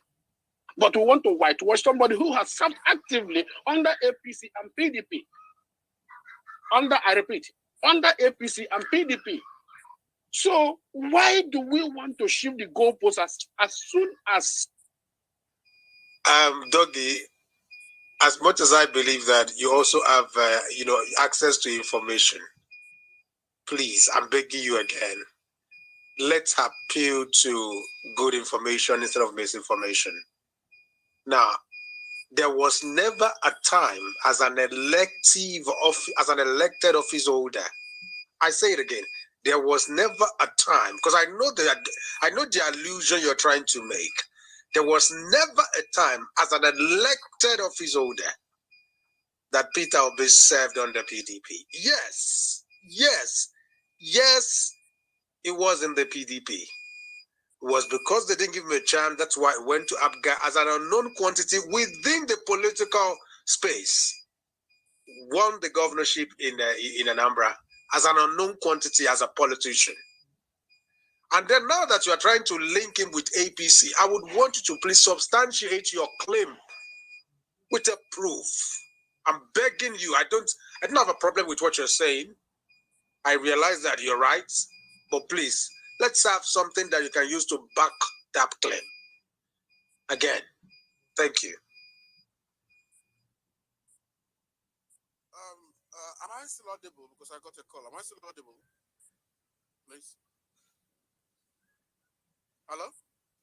You're very audible, my guy. Good. I will advise you, in case you don't know, the very best thing you do is to make your research. Or when somebody says something, you let the person clear himself. I repeat, because you don't know does not mean all of us don't know. I said what I said and I repeated myself, and it is there out there. Peter Obi was economic advisor, under PDP. And he remained there until Buhari sacked him. Go there and check. Buhari sacked him.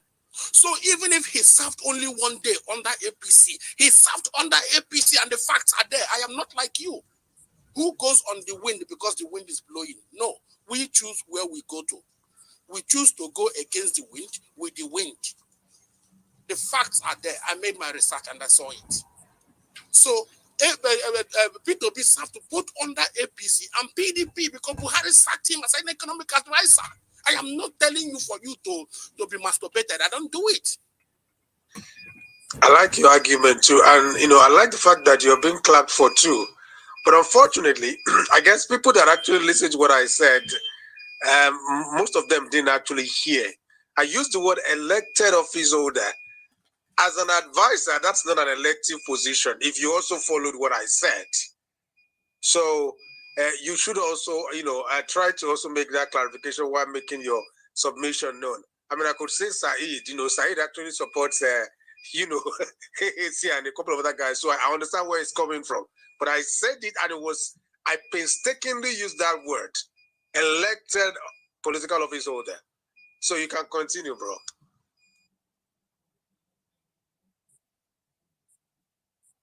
Waju, I don't even know why you should be abusing your right. You're not forming mini Buhari. You're just dictating.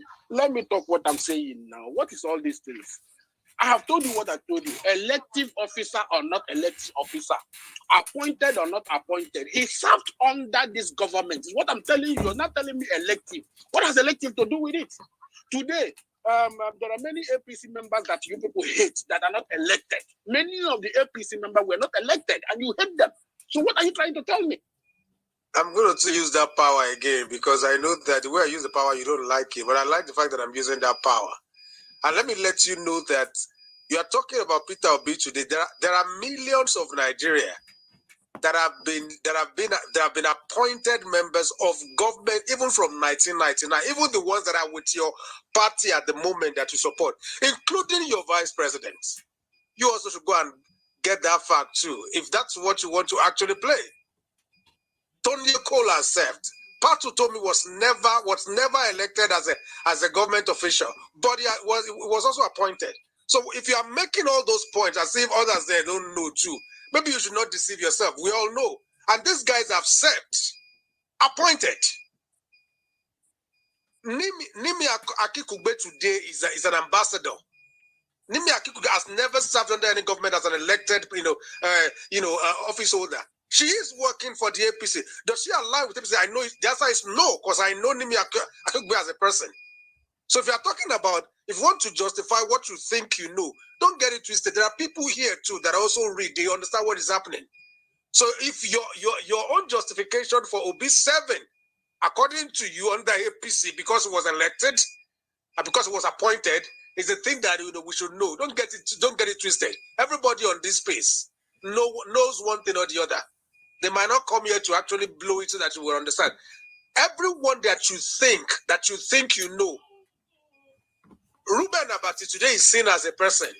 Was he elected? Did he not serve under a government? Chekwa, did he not serve? So there are people that have served, and some of them you know them.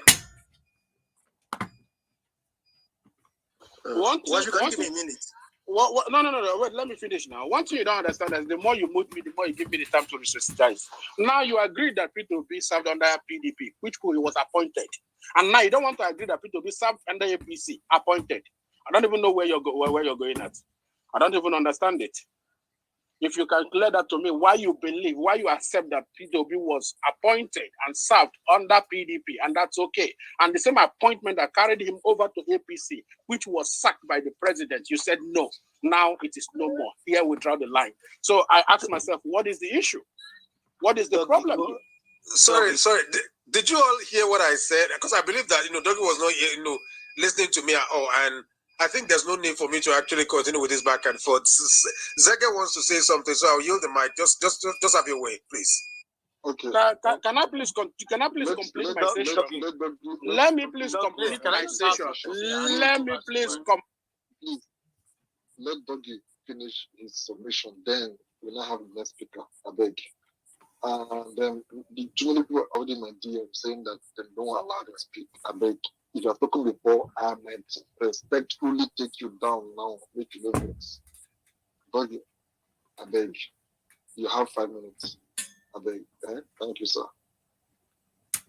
Now, talking about elected or appointed or whatever, the person you are vilifying, Atiku, has never served has never been a president of Nigeria, but he served under PDP as a vice president.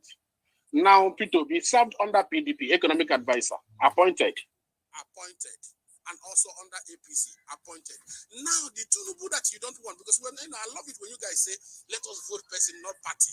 The Tinubu that you don't want has not even served anywhere under the presidency, national anything, where neither elected nor appointed. But the person that has served is the person you say, no, PDP. If you want to kill PDP, please kill PDP alongside P2B, because he has come short of Nigerians' glory. He served under the PDP we don't like, he served under the APC we don't like.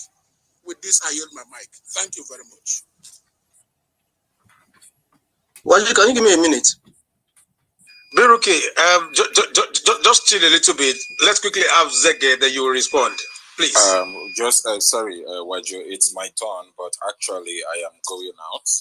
The only thing I want to say in the next 10 seconds before I go and spread my tentacles in the beach is this. But when I take this politics of it in easy, think about your future. Think about yourself. Ask yourself important questions like, does my country have my best interest at heart? Where are the kids of these politicians? Is this Nigeria that I'm fighting for? Is it only important to me? Sometimes, it makes me cry, when I see these are, matured men like me. Most of you are millionaires. Most of you have seen the four walls of the world. Most of you have gained lots of exposure. And then it begs me to ask that question. The way we are all scattered all around the world, are you guys impressed about this? Can we go back home and become kings with everything we've made? Make these changes. Why are we fighting over old men who doesn't have any interest for us? The kids are living extravagant life outside the country, spending billions and buying houses, whereas you're spreading your tentacles in every part of the world just to look for greener pastures. Why do we keep doing this? For crying out loud, why do we keep doing this? Don't we know better? We are fighting over Atiku, we are fighting over Tinubu, we are fighting over P2B, we are fighting over APC, we are fighting over PDP. I mean, for how long? For how long is your life okay? The country where you are you not running up and down, making sure you have a legal stay? Can you beat your chest and say, "Oh yeah, you know, I'm a full-blooded Nigerian that nobody can"? I mean, no, try it. My people, I wish you are well, but there is no need for this fight. We are all matured men. I think everybody that is here is above 25. You get? More reason I'm now. More reason I'm. I bet me person share jollof rice, no chop. I beg. Thank you, Captain. Zege, quickly, and then we have Rookie. The only thing I want to say, there is no need for us to start quarreling back and forth over issues that don't matter. If we want to bring out points that will bring unity. Don't bring out points that will make us start fighting each other. Most of us, most times, we like to come into different spaces and cause wahala. And when the wahala starts now, everybody, the whole essence of the space will lose its direction. It's not that people are here fighting against Atiku. People are here supporting Obi. Don't reduce people's sensibilities. These are matured people that have sense in their brain. And if they want to discuss it, if you don't like it, you quietly leave and leave them. Let them do whatever you consider foolishness. But in that their foolishness, how will the country get better if we don't pass through that their foolishness? Is it better for us to sit at home and let it pass by? Don't do that. Don't say that, please. Please, let's not. And anybody that wants to scatter the space, let him talk. When he finishes talking, you leave him and you continue like it did not exist. That's the way to go forward. Thank you. Biruki, let's have you. Thank you, Zege. All right. Doggy, you see the Doggy, are you still here? Yes, now I'm here. Okay, before I give my answer, I'll get what I ask you. Do you know why they said the Igbos were controlling the government of Jonathan? Do you know why? We all heard it. They say Igbos are controlling the government of Jonathan. Do you know why they said it? Despite they not having more ministers than the Igbos, but they said the Igbos are controlling the government of Jonathan. Do you know why people are saying it? Do you have any idea? You can clear me from here. Okay. It is area of finance. Let me tell you something you need to understand. Obi was not an economic advisor. He was an honorary economic advisor. There's a difference. Professor John Ibuga was an honorary petroleum advisor to Yar'Adua. Why the petroleum advisor to Yar'Adua was Rewano Lukman? He was even minister plenipotentiary. He can sign contract for Nigeria that even the president, he doesn't take permission from the president. They call them ambassador plenipotentiary, minister plenipotentiary. We don't have it. He was the last one. You can look at that guy's deal with that company from Ireland. That he was one who signed it. He does not take permission from the president. He can do it. Obi now get office.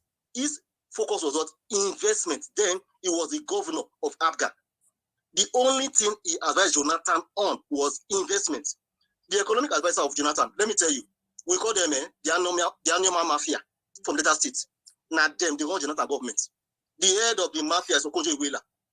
For me, you know, I don't need to explain. You know everything. Okonjo Iweala she was the coordinating minister. You remember? That's why they said women were controlling Jonathan. Okonjo Iweala, Alice Madueke, and his wife Patient Jonathan. The three of them were running Jonathan. That's why OBJ said 5 women were controlling Jonathan. Nigeria does not have a prime minister. So they handed everything over to her. That's why they said coordinating minister. She handled local and foreign inflow of cash into the economy. Number 2, Ngozi Olojeme. Maybe you know that man is even on the road. They declared her wanted by EFCC. She handled small and medium scale. You have Shu Okongo, also from Delta State, the same data not. Emefiele, the same data not. One mafia run Nigeria.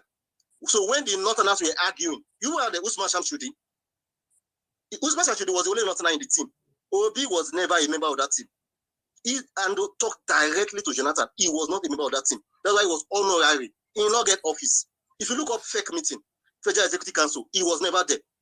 When somebody call meeting, Obi is not there. He's an honorary, not an official.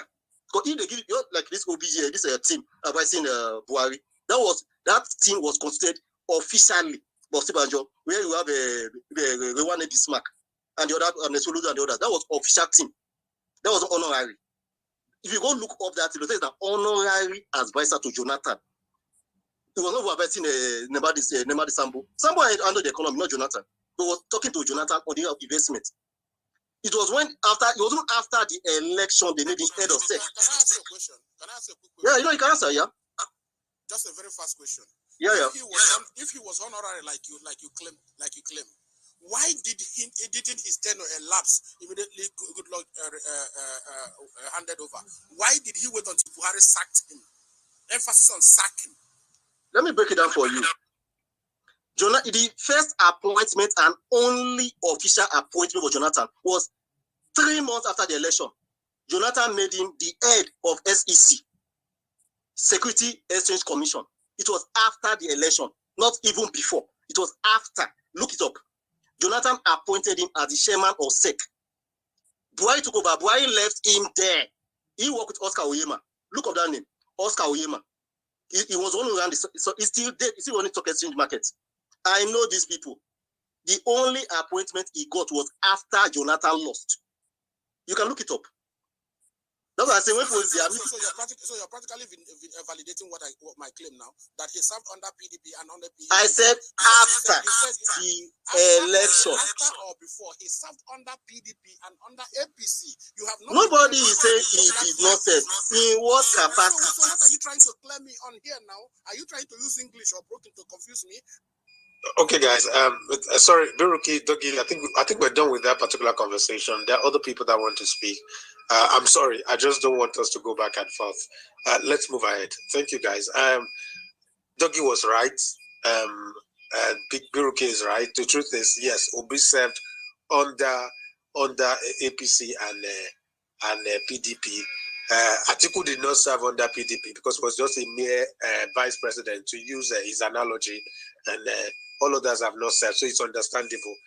Let's just move ahead with this conversation. I don't want us to be dragging it again. I think we have new speakers, but let's quickly have Obi Mark. Obi Mark has been here for a while. Let's go, please. Thank you very much, everyone. Thank you for giving me the opportunity to make my 2 cents contributions. Now, let me just quickly address the last topic that was being discussed. If you recall, for the first time in history, Nigeria became the largest economy in Africa. And that was when P2B and co were giving their sound economic advice from the background. Check it. It's a fact that everyone can verify. That's aside. Now, going by the topic of today, it says, article interview. Even my grandmother in the village can give perfect interview when it is recorded and rehearsed. If you rehearse it over and over, you become perfect in it. So I don't see anything whatsoever good from the interview.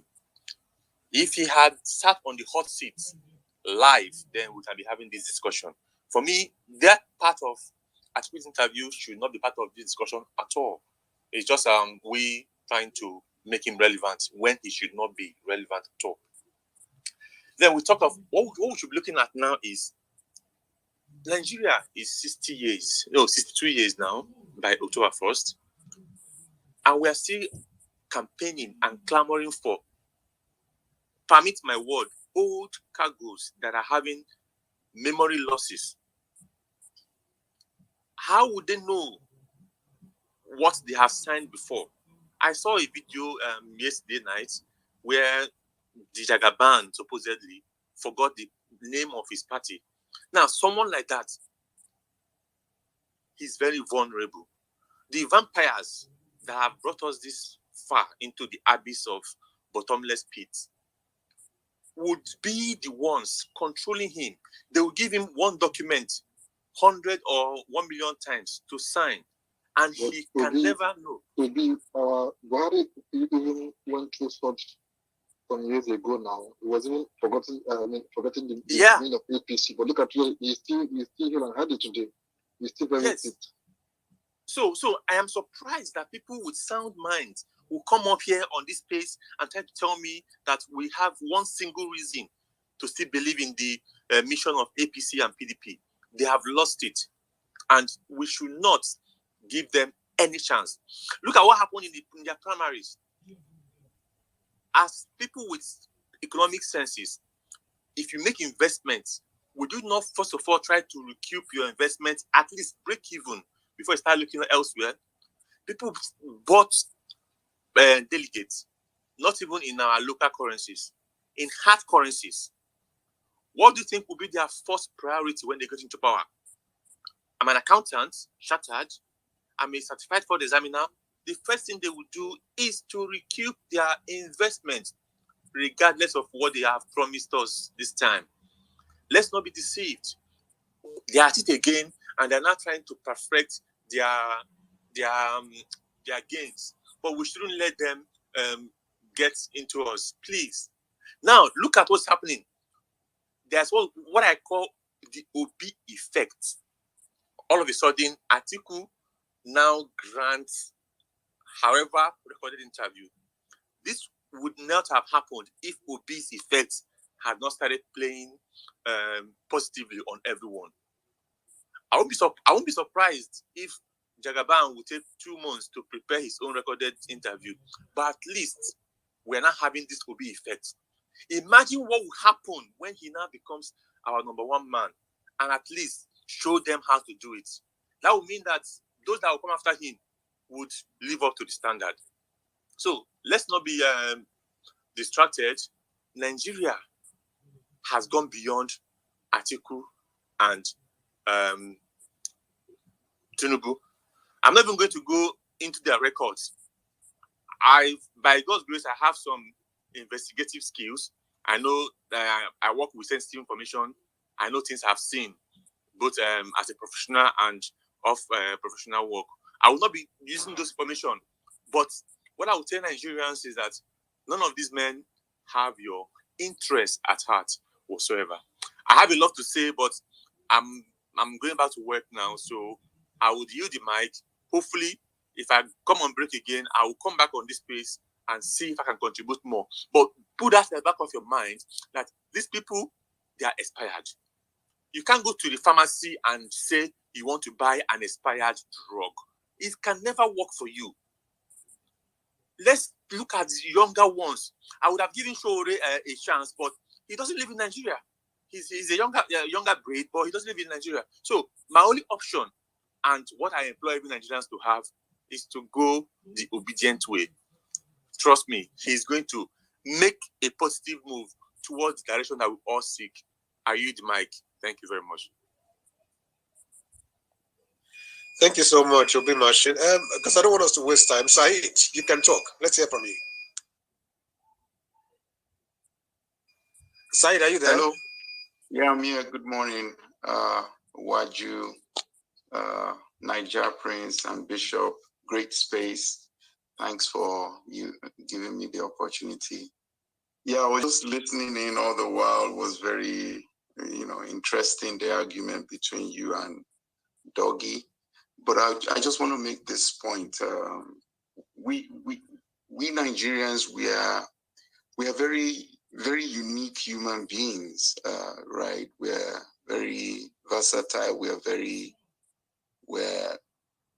very courageous. We're all the good qualities. We Nigerians, we have it. And you can, there's a YouTube video of the popular opposition politician in South Africa, Julius Malema. He said something, the quality about Nigerians, that look, when Nigerians are talking, they stand their ground. They stand their ground. Even if it's wrong, they stand their ground, and nobody would want to convince them otherwise. So as much as our ideas might be different, our perceptions different, we shouldn't try to oppress or try to suppress the voice of those voices, because those voices can actually be true in the long run. Because 8 years ago, I supported Muhammad Buhari. I supported him with all my heart, with money, with everything. But I was disappointed 3 years into his administration, and I backed out. I apologized for doing it, but I thought he was going to be someone that would do things differently, especially corruption, because that was one of the reasons why I supported him that much. But, you know, that's not the case. So right now, fast forward, the topic is, I quickly watched the interview with Atiku on Arise. The little I could just fetch out of it is, there's a famous saying, divide and rule, right? And you see all these politicians, PDP, APC, if you look at them very well, all of them some of them come from a military background, some of them come from the Nadeko era. They've been so ruled by the military to the point that the strategy of the military, they have it in their back pocket. So divide and rule. He responded to his saying Tinubu wanted to approach him to be on a Muslim ticket. Is Muslim the problem of Nigeria? Is Christian the problem of Nigeria? Religion is not our problem. I repeat, religion is not our problem.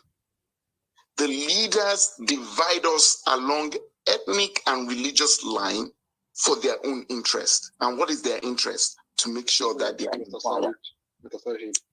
Please, I don't be offended. When they killed Deborah in Sokoto, and Atiku made a tweet, and the people told him that being a Muslim, for making that tweet, they won't give him his vote. Now, what do we call that? It's not religion. Yeah, thank you. Yeah, great point, right? But now the question I would like to throw back to you is, if Atiku was a true leader, why didn't he stand his ground as a Muslim himself? That is wrong. I don't care for your votes. If you are going to vote for me because of that, I'm not going to take it. So it goes back to the Muslim side. He's a Muslim, right? And as a Muslim, you should stand by justice. He should have stood his ground. So it's not, you know, the followers, hold on. Hold on a minute.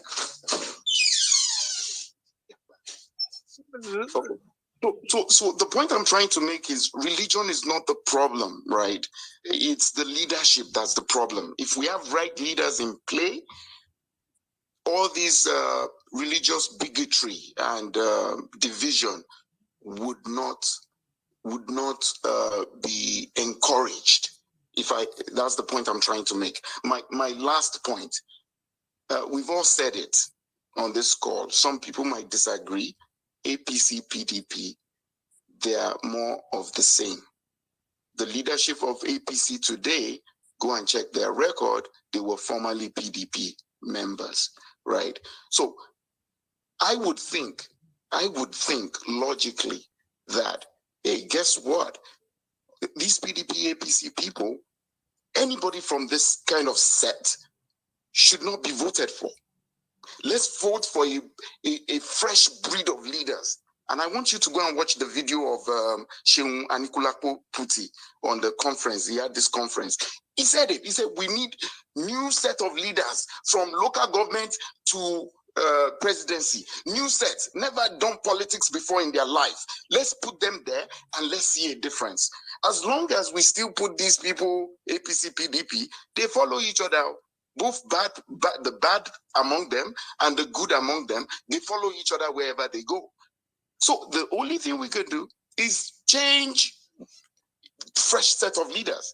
Did you see the tweets that Showore made against Atiku when he was complaining about the electricity power shutdown? He said, you were in PDP, you were meant to buy $16 billion worth of power equipment. Till today, the money we no see, the equipment we no see, and you are now complaining now. So I yield the mic. Thank you. Abel, can I answer this, man? Will you allow me? Zege, just come down, sir. Actually, I have one or two questions for Said myself. So, please, Said, you can come to the mic if you would like to answer my questions. Are you there? I'm here. What's the question? Sorry, I didn't get that. Okay, yeah. This is the first question. You said Shewa Nikolapo said that we should elect new set of leaders across board. Is that what you said? Yes. And by that you mean people that have probably never really had any affiliation with political happenings around Nigeria before now. Is that what you're saying?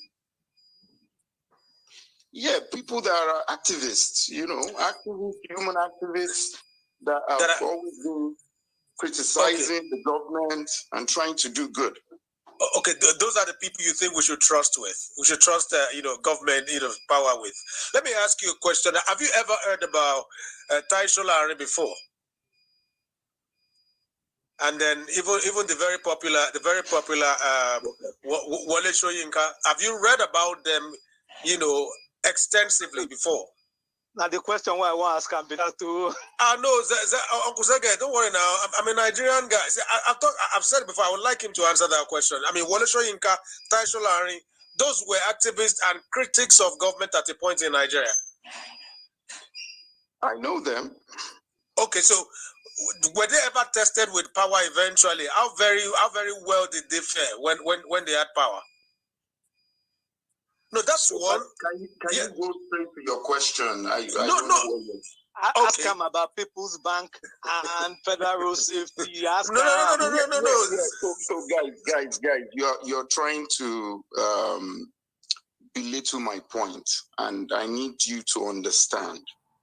Now, if somebody is hiring you just in order with the agenda behind it, because what's the name? Babangida intentionally appointed Tayo Sholari just to prove a point to him that, look, corruption, the people you're trying to manage, it's not easy. You'll be compromised. And he intentionally placed him there and he failed, right? So what now? Imagine again, let me land. Just imagine a set of leaders. I'm not saying one person, because it's not one person that's going to solve the problem of Nigeria. If you think it's one person, you're wrong. You need a team of people, a team of competent people that are not ready to compromise.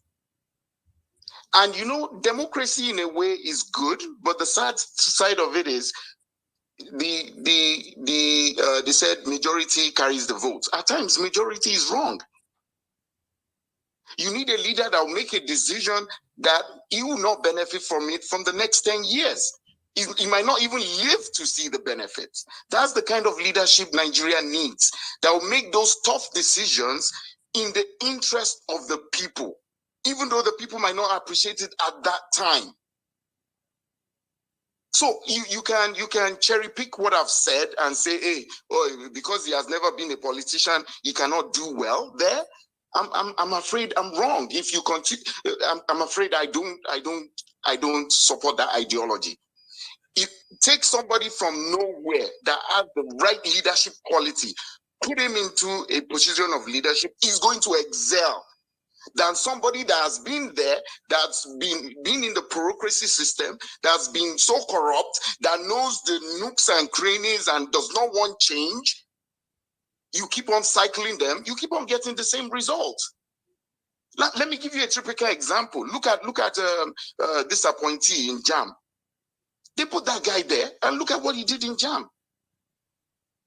Has he been a politician? He was a professor from University of Ilorin. They just put him there. Okay, go and now do this. Let's see what you do, and he did well. Sorry, Syed. So you're saying that Oloyede Abi Sheikh or something? What's his name again? Professor Larod something? Are you talking about Dibo Ajayinde? Which of them are you talking about? That has done well? Professor Oloyede. He has done so well as a JAMB registrar. Is that what you're saying? Yes. Okay, no problem. I heard you say. So don't worry, Syed. Let's move to other speakers. I appreciate you for your take.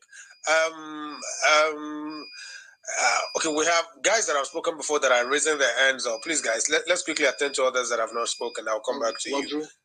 Yeah. I beg, this clown of the man, this guy who don't and coach, cross to clown. Yeah, for a very long time, I beg. Yes, it's the one that I want to actually call because I know that he hasn't spoken. Crown, let's have you. After you, we'll have Chidility and then Chooks. Thank you. All right, good afternoon, everyone. It's nice to be here once again. Actually, I'm so sad about the happening all over Nigeria generally. It has not been so good, and every one of us will be victim of bad governance in one way or the other, irrespective of where we are, either in the diaspora or presently in the country. Sometimes when I think about the situation of the country, personally, it's not as if I'm too emotional or something, but I actually weep. And even the present happening concerning APC building Muslim ticket, what is happening in PDP, everything still comes down to the kind of people we have in the corridors of power. These are people that doesn't have the interest of the common man at heart. Mr. Chuku Nekeja or something spoke earlier. I've actually once engaged him. He's a PDP guy on a Pulse engine. That was a space hosted by Pulse. That day, I didn't even know that you can be this humble today, but because these are people that naturally, when you sensitize people, that both PDP and APC, they are just twins without any difference. They come on board to hound you, not even wanting you to, talk and express your mind. So when I saw him here today, I was like, oh, it's a very good space to be. So looking at what is happening all over the country generally, according to what Mr. Atiku said, relating to Labour Party, particularly being a party of social media, I would just, if I'd have an opportunity to talk to him one-on-one, I would just ask the president that every parent wish is that their children should be greater than them. They should be more educated, probably. Definitely not even probably than them. We have been sent to school to be educated, and after being educated, how many of our parents are on social media? And even if they are our parents, they have lived their own time, and this is our own future. This is our present. This is our future. And we still have a future that is even greater than our own future. That's our own children. Our own children's future that is at stake here. They are not on social media. It is a world of the youth. And we have to take it. Majority, if the people on social media are telling you, you guys are bad, and you cannot even take a kind of critical look at yourself, like the very, very present. I was about 2 years old when we used to sing that children are the futures of tomorrow. Are they even giving us the future? Do we even have it? I asked Mr. Chukwe Keja the other day that if I'm in PDP or APC as a common man, do I even stand a chance of winning a councillorship ticket in those parties? You also what happened during the primaries of PDP and APC. So the thing is that I'm so sad with everything happening. I just pray we get it right in 2023 because sincerely, what is going to happen afterwards, I don't know. I'm seriously scared. These people are so desperate. They are trying to divide us across the religious line. Who is going to tell me that APC does not actually know what they're doing by building a kind of Muslim ticket? It's not as if they are not sensitive, but it's just that they are stubborn and they are wicked. They are evil. They actually had something at the back of their mind by doing that. It's not as if they are taking our sensitivity for granted or something. There is a scheme, there is a plot going on behind the scene that you and I probably don't know. And the very few one of us that even knows it, when you talk, people want to hound you. There are people there. And I want everyone to know that you cannot convince anybody here on this space outside to key into the ideology of actually changing the system, refining the system. You can't change the ideology. majority of them are paid to do this. They come into spaces just to talk down on the ambitions of these zealous youths. They actually pay. There are people that I feel like they're actually doing PR for them. So don't let us waste too much of our energies responding to them sometimes, because more of it is actually going to come probably when the campaign starts properly. So that's all. That's what I just have to say for now. Thank you so very much. I rest. Thank you, Crown. Fidelity, let's have you. And after you, sorry, we have a particular style here. Derry is here, and Derry is a woman. On a normal day, I'm supposed to take Derry before you, but just quickly talk so that I can have Derry, and then we'll move to Chooks and the rest. Thank you. Okay. Good evening, everyone. Yeah, my brother that spoke to us, it's not that they are paid, to do all these things, and most of them are living abroad. There's one of them that are always busy attacking Southeast. The person is here, and hopefully the person will speak. Always attacking Southeast. I don't know his problem with Southeast. I want to quickly tell PDP. I can forgive APC for some reasons, but you see PDP. Why I'm always angry with this particular set of parties is because after the military era, power was given to these people not to come and actually turn Nigeria to Dubai, but they gave them the power to actually set a goal for Nigeria, to set Nigeria in a place where we can follow and build Nigeria on institutions for us to follow the rules, how the country should be governed. But they came in, Obasanjo had the whole power. In fact, he can take care of National Assembly. We saw it, he can impeach. Peter Obi suffered in the hands of Obasanjo also. We should not even try to dodge it. He was impeached and bring back. We know what happened.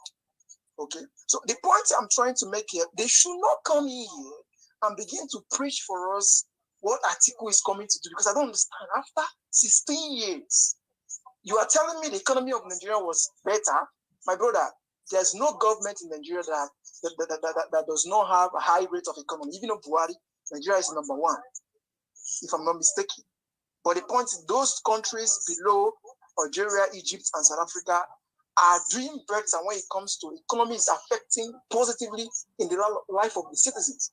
But Nigerian economy has always been number one, artificial number one.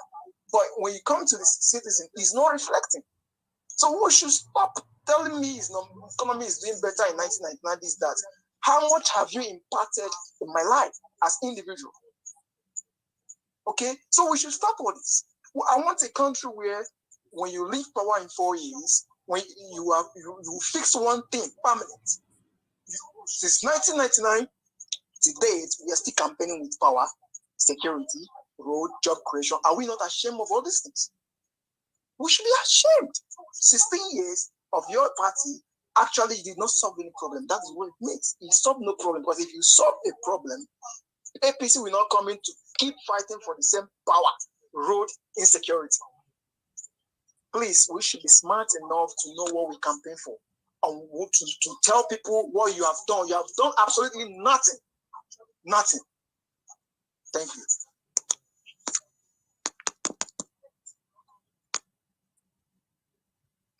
Thank you so much, Fidelity. Okay, let's have Derry now. Let's have Derry very quickly. Derry, how are you? I'm fine. Roger, good afternoon. Good afternoon, Imperfect Ghost. Good afternoon, Niger Pigeon, and every other person on space. So I put up my hand, or I requested for the mic actually when Saeed was talking.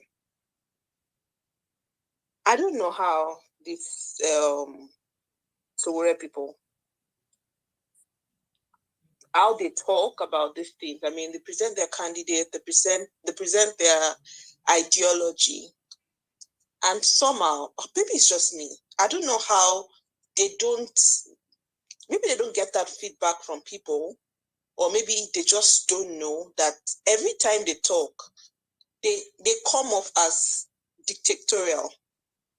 They come off as like a threat to our democracy. Like, I mean, we already have a very fragile one. we already have like a really bastardized one, and you people are proposing to come and fix things. But you somehow come off as people that are going to enter into the system and take away the will of the people and the power of the people. Like, is that not scary? I mean, you would make points like, you would make decisions for the people even against their will. That is a little bit scary for me as a Nigerian young lady.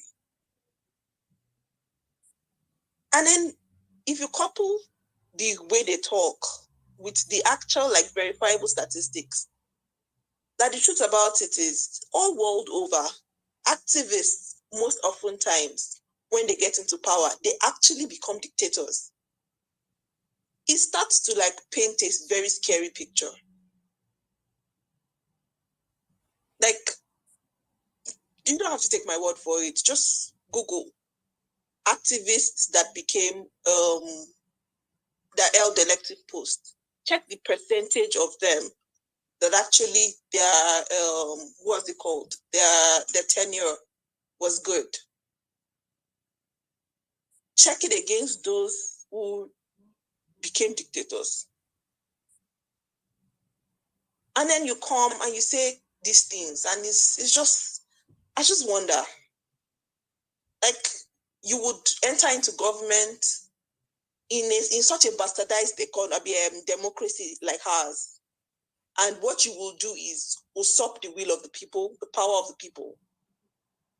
The entire thing about the youth movement and the OB, if I let me even leave OB out of it, the entire point of the youth movement thing is that we are trying to take back power. But you are expressly suggesting to us that if we ever put you into government, you are going to take back that power that we are trying to take back now.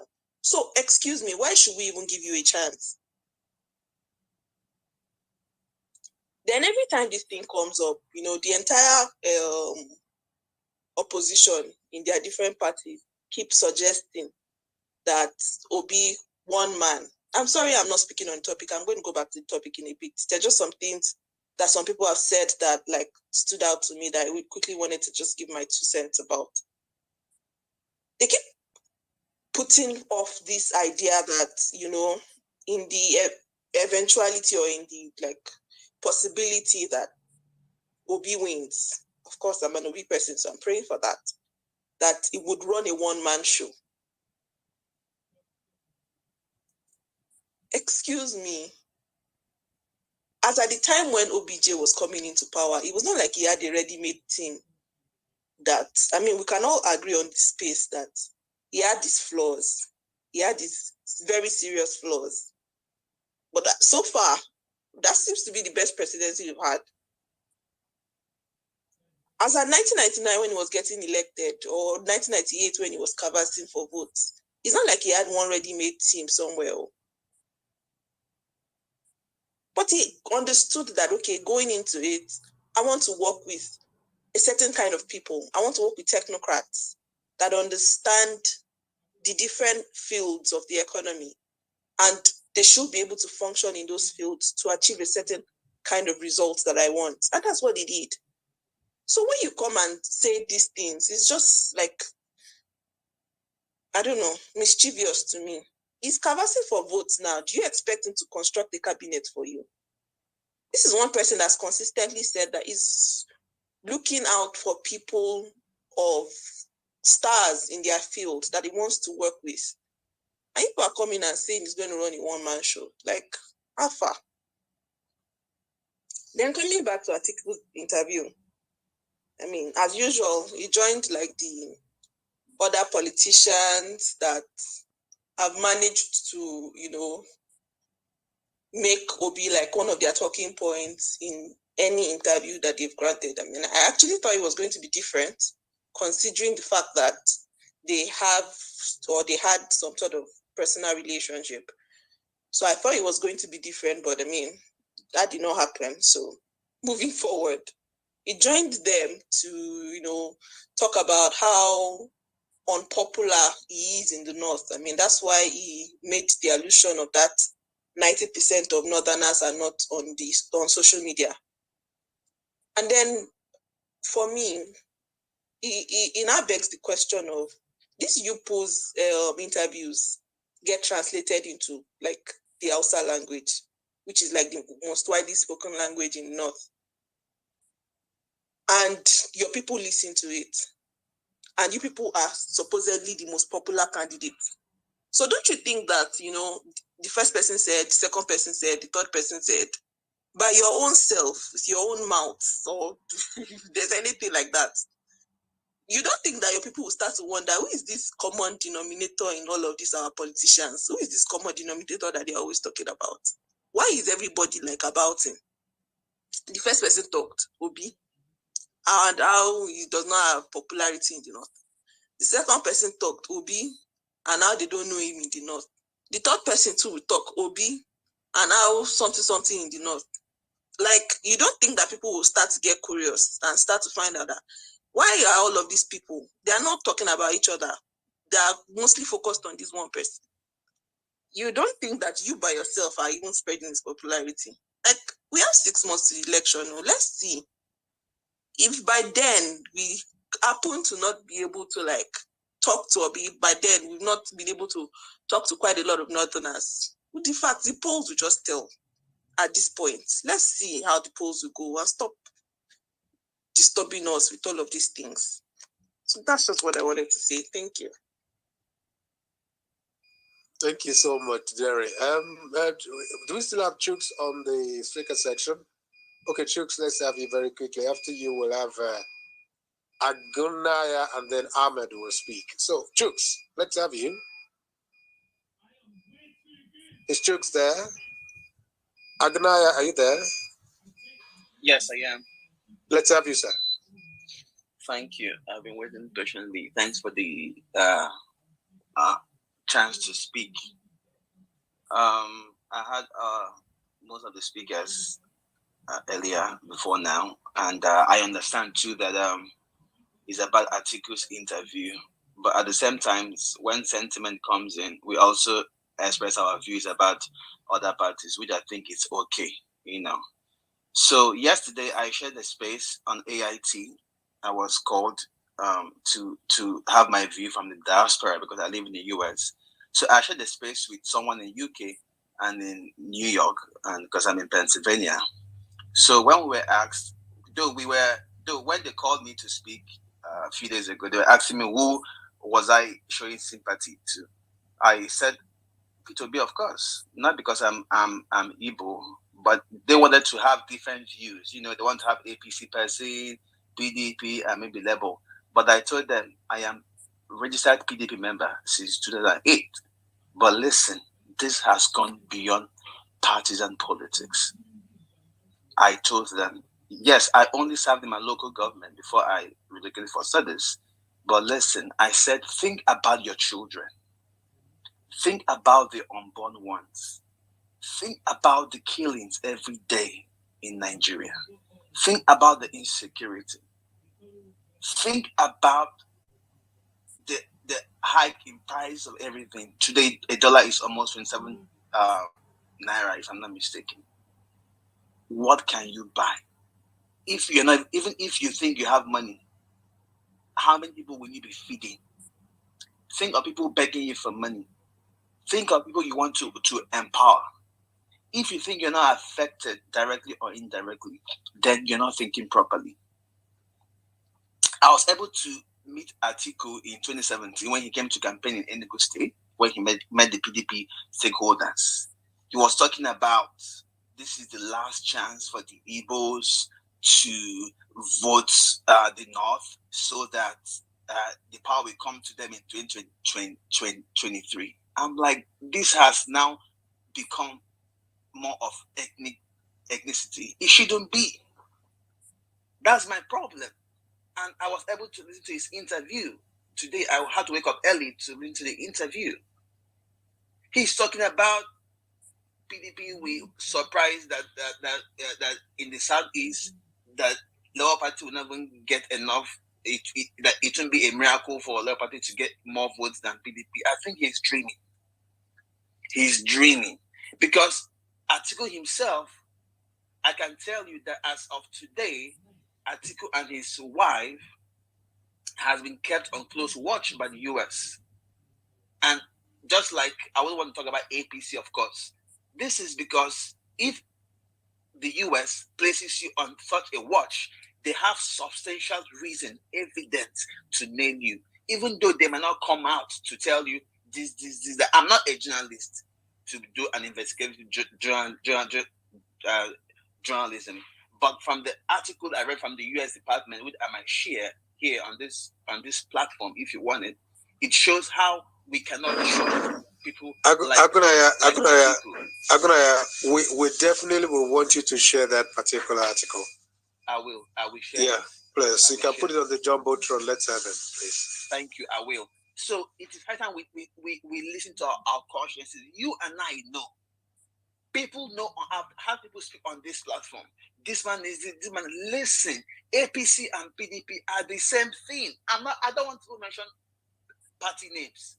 The individuals are corrupt. If PDP can bring somebody that can rule Nigeria like Peter Obi, then we will vote for Peter Obi. That's what I'm talking about. It's not about the party. If Peter Obi likes, let him go and join ADC or be any party he likes. We are going for the person. That's the idea I'm trying to make. That's the point we are trying to make. I shared the sense with that man, old enough to even be my father. He even said, "We are following the man that knows the road." I was listening to this man. I said, "Listen, today I'm going to say my mind on the national TV. If they like, they should come after me or my family members. I don't care. But sometimes we need to let them know. People, some media outlets are scared to even bring topics like investigation about the drug, whatever, against Tinubu or Atiku stuff. They are scared because they know their lives will be in danger. So I'm expecting people to not to be distracted. I like the way, listen, if we are obedient, if you have a forum that is obedient, don't be distracted. Look at the religious members they went to gather for the APC rally or whatever they had. I'm a Christian and I'm Catholic, and I was once a seminarian. If you are Catholic, you know what a seminarian is. I did philosophy for 4 years in Enugu State. I did philosophy, and I was almost a priest. But woman now give me become priest. I got to leave seminary. You don't dress like that as religious people. That is appalling. The attire, if you know priests, bishops, deacons, monsignors, or whatever, you see that they are well dressed. I saw a video circulating where one of the bishops was boarding a bike of Kada and breeze was blowing his garment. What a shame. This is kind of persons we want to put into that particular example you cited is actually false information. Let me tell you why. Which one? The one about the one that was on the bike. Okay. I lived in Akure for very many years, and I can tell you that particular picture was taken in Akure. That particular picture. So that was a false information for that one. But we know some other ones that are very factual. It's fine. But my point is that when you come out as a priest, a deacon, or whatever, we all know. If you have a church, I think that roundabout was at this junction, Alabaka, right? Yes. That was Alabaka Junction. Yes. Yeah. Okay. But my whole point is that is a mimic of the Christian faith. If you do this in the north, I lived in north for 20 years. I speak Hausa properly. If you make fun or any funny gesture with that religion, you are going to die. You don't do that. If the Christians have done this and want fake imam clothes, trust me, there will be war in the north or something. It will change. It will, and these are the people we want them to do this. We should begin to think well. Think well. I will be ashamed of any Nigerian in the 21st century. You have been here since 1999. You have seen what has been happening. Your kids are in school, are at home for over 155. Is it 5 months now? Let me give you a quick statistic before I leave. Just give me one minute, please. You have been in school for let me see. One second. I'm gonna lead the mic in 1 second, please. I don't intend to take your time. Where is it? Okay, here it is. Okay, now you have the dollar 1.627. You have the petrol. You know the price. You know the kerosene about 850 naira. You have diesel 900 naira. You have interest rate about 14%. So it's 18.6%. Associate is 150. Five months now. And if you look at all of this and you think we are getting better, we are not. Let us wake up. In my own space, on my interview, I said we in Diaspora, we are coming back to vote. I'm coming back to vote my own candidate, Peter Obi, and we are setting banners in the north. We have groups who are sponsoring banners in the north. This is the little way we want to support and let our voices heard. We are not leaving it alone for people in Nigeria to do. We are Nigerians, because one day we are all going to be buried in Nigeria, and our kids, who knows what will happen tomorrow. So that we are here is because we want to survive, my brother. We want to survive. We want to survive. That's why we are here. If Nigeria was better, we will be back in Nigeria. Now we can't even invest in Nigeria because we are not even sure about investment. That's how bad this country is. Enough cannot be said about all of this. Now we are all going emotional. We are fighting because these people are seeing our awareness. They see that we have awoken. They have seen that we are trying to take this country by force. That's how we want to take it by force. I tell people the only way to make it happen is to go out and vote. I have my PVC and I'm going to vote. It's not enough coming to spaces like this to talk. Thank you so much for your time. I appreciate it. Thank you so much, Akunaya. Okay, let me tell you guys something. I just got a piece of information from one of my guys, in the media, who actually told me that one of the reasons Atiku's interview was recorded, and again that Rufai was not there, was because he actually asked them that if Rufai would be there, he would not honor the invitation. So just know what's up, in case you never knew this before. Now let's proceed with this discussion, and I'm sure there are new people here, so I will quickly just call Mr. Oguyemi. Is that you? Olubenga. Yeah, if you're there, let's have you, sir. Thank you, Doctor. Waju. Thank you, Bishop. Thank you, Niger Bikin. Number one, I want to first refute what Dougie said in respect of when somebody becomes an honorary position.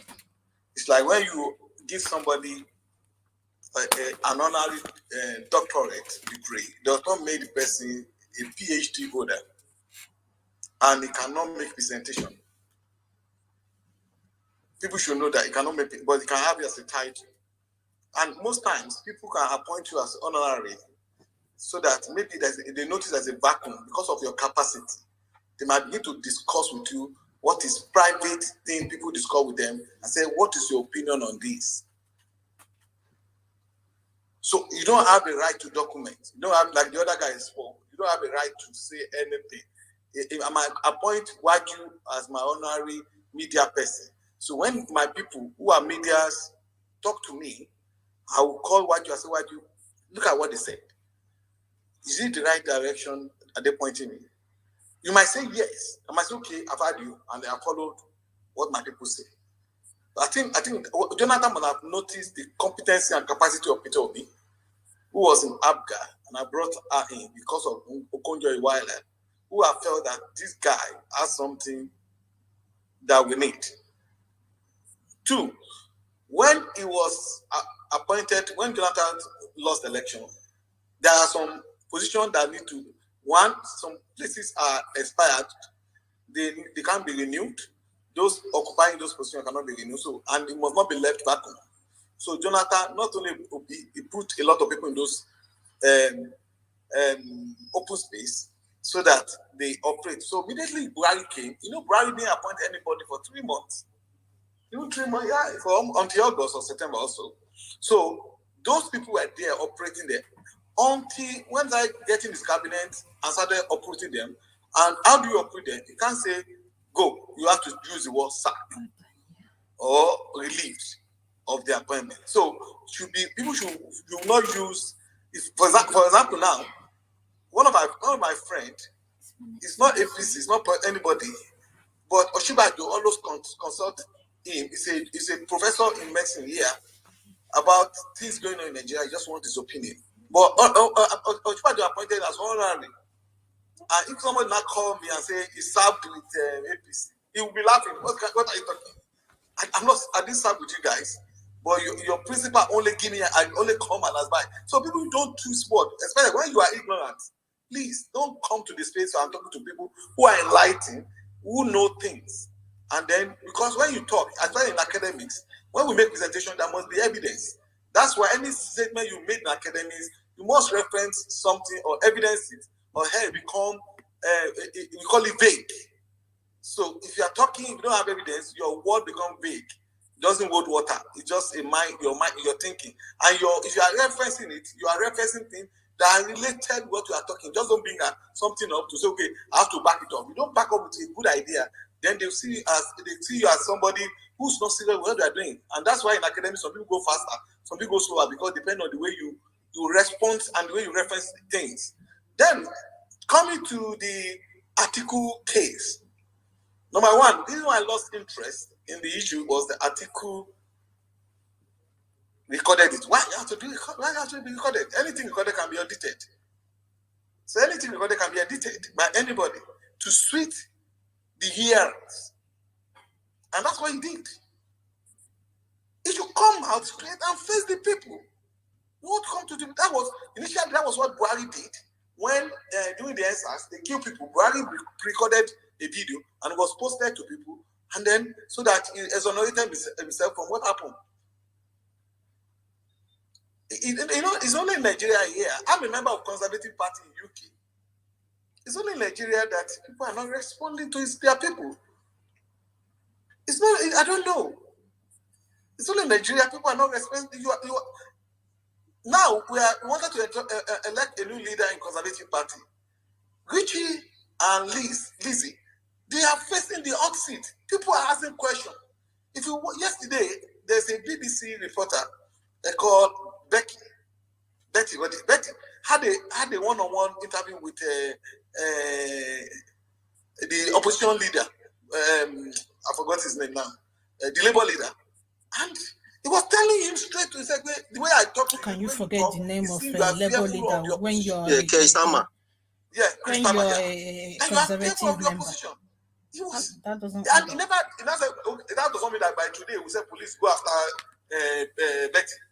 But in Nigeria, if you do that, I can guarantee you by the next day or before the end of the police already lying in front of the house of the journalist.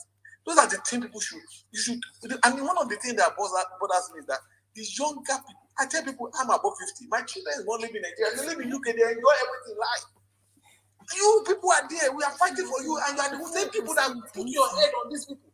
And somebody will take him Shore. You don't know Shore. You don't know. We are Shore senior. You know, like we are senior. We know him. It's an activist. And then his policy cannot work water in this modern day. It doesn't work like that way. It does not work that way. Governance is different from activism. And then the only thing they come up and say, Obasanjo spend 16 billion. Obasanjo never spent 16 billion because people are so informed. And that's one of the reasons when I listen to people, they are informed. No matter during the time they want to do power reform, then Obama told us, because when they are giving us debt relief, one of the things that was discussed before they granted debt relief was that they're going to provide stable power, and then we must reform our electricity regulations and policies. So now, what bank that those rare things you see in Nigeria are part of the things we sign on to do with those the debt relief. So people don't understand. So there are policy documents that each government that comes must continue with. So when when that point came for Nigeria have reformed, and now we want to start to build a new power station.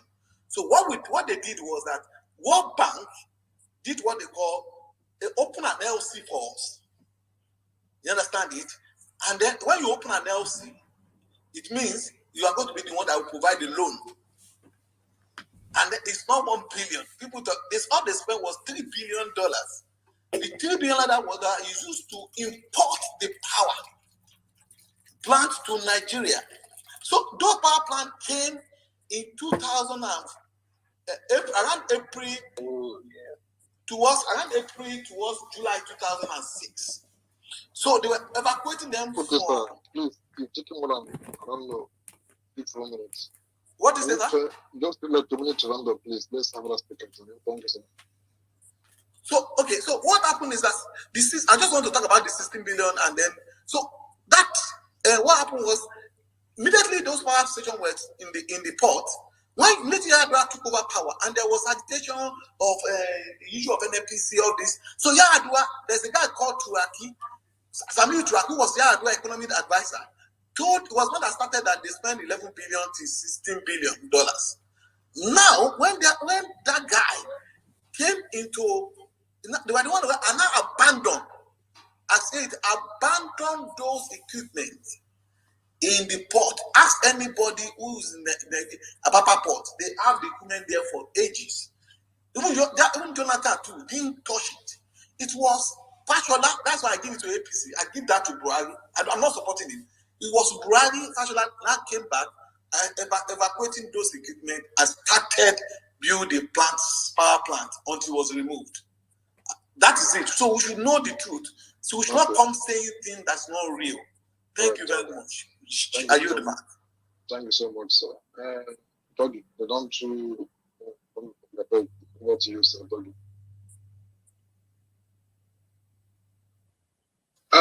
Good afternoon once again. Sorry, I'm driving. I've told people, I've advised people, if you want to debunk something someone said, bring facts. Don't come and paraphrase, rephrase, resentence, respeak, retalk, whatever it is, what the person said.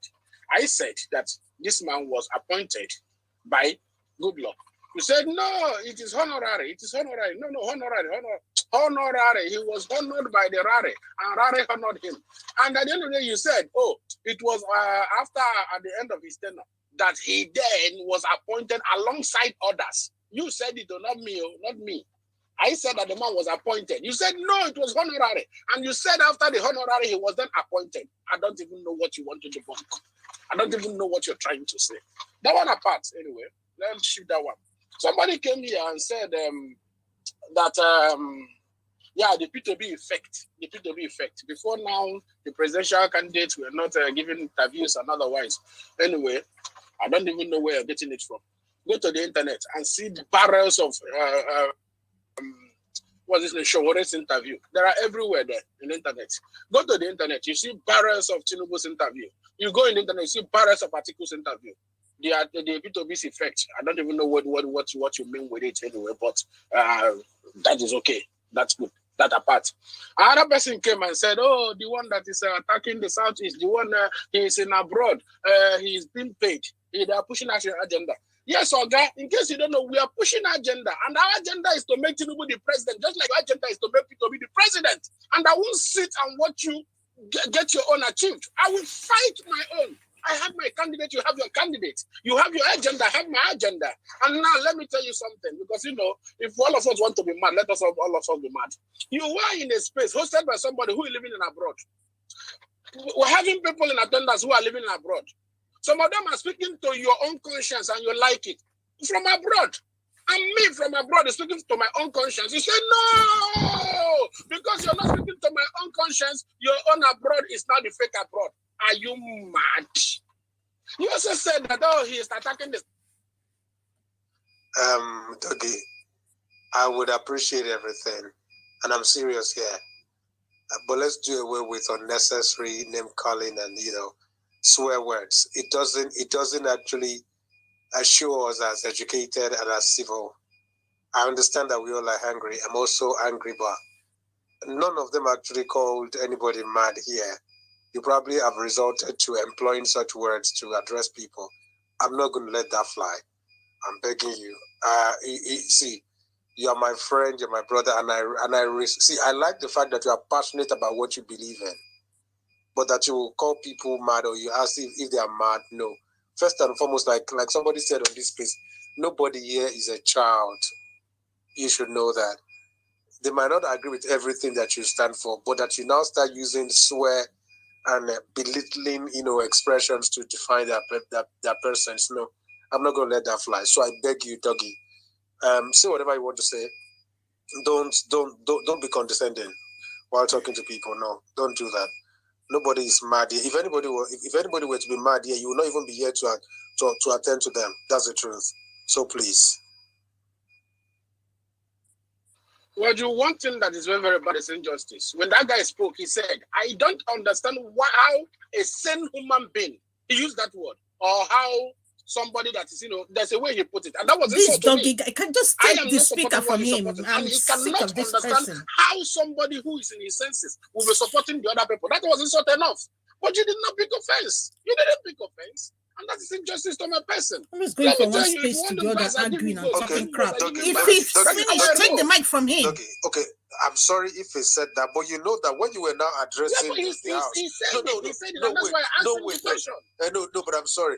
If you were you are not addressing only him. You I said am addressing only him. I said, I said somebody. No, you are not saying, are you people mad? I said somebody said so and so thing, and I asked the person if he's mad. Don't worry. Continue. It was directed to the person, not to the whole house. How can I be telling the whole house if they are mad? Am I mad? Why should I do that? You're mad. Okay, that's good. What do you know me? I respect a lot, and I want to be respected also. I want to be respected. So let all of us say yes, our minds, push our opinions. Excuse me. The guy said that we are paid. We are being paid. I am being paid for supporting my candidate, but he's not being paid for supporting his own candidate. And he said it, and you did not say anything. You did not pick offense. Don't you think that's condescending enough? To say that my choice of supporting my candidate is just being because I'm being induced. Don't you think that's an insult? I think that's an insult to anybody who's supporting anybody that is not who the person you are supporting is. So let us learn to respect each other. Yes. You're right, okay. And I'm sorry that actually flew, from his mouth. I did notice that actually, but I'm sorry. Forgive me for that faux pas on my part. Hopefully that will not happen again on this space. But I'm just saying that as much as possible to we're mature people. Let's employ words that really show that we went to school. Let's put it that way. Words that show that that our emotional intelligence is up there. I'm sorry. But you can continue with your submission. Thank you, boss. I agree with you. I agree with you, and I respect you for that. Now, moving forward. So, I've lost my train of thought. Of course, then shut up and go. What I was talking about? You two like what? Honestly, you two like violence. This doggy person. Good. The guy said that I love to attack the Southeast. I don't support the attacks at Southeast, and I will never do. I attack the lies that are coming from there. Now, if you check the topic today, it was about Atiku, and I came here to say things I know, like why should it be so on Atiku? Atiku is not even my candidate, but the lies that are built around the topic, that's what I'm attacking. It has nothing to do with Southeast, my brother. And if the things I'm saying you don't like it, prove me wrong.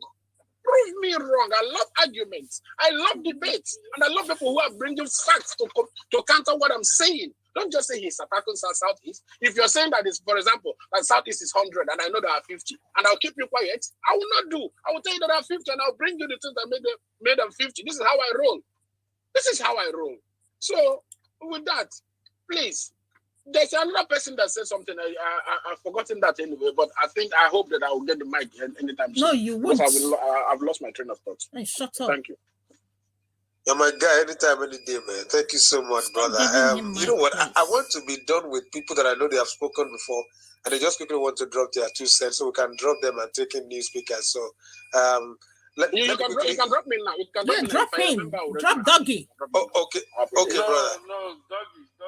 I'm coming for you, please. I just have a question for you because I've already spoken on spaces a lot of times. I think it's now time I have questions everywhere he goes.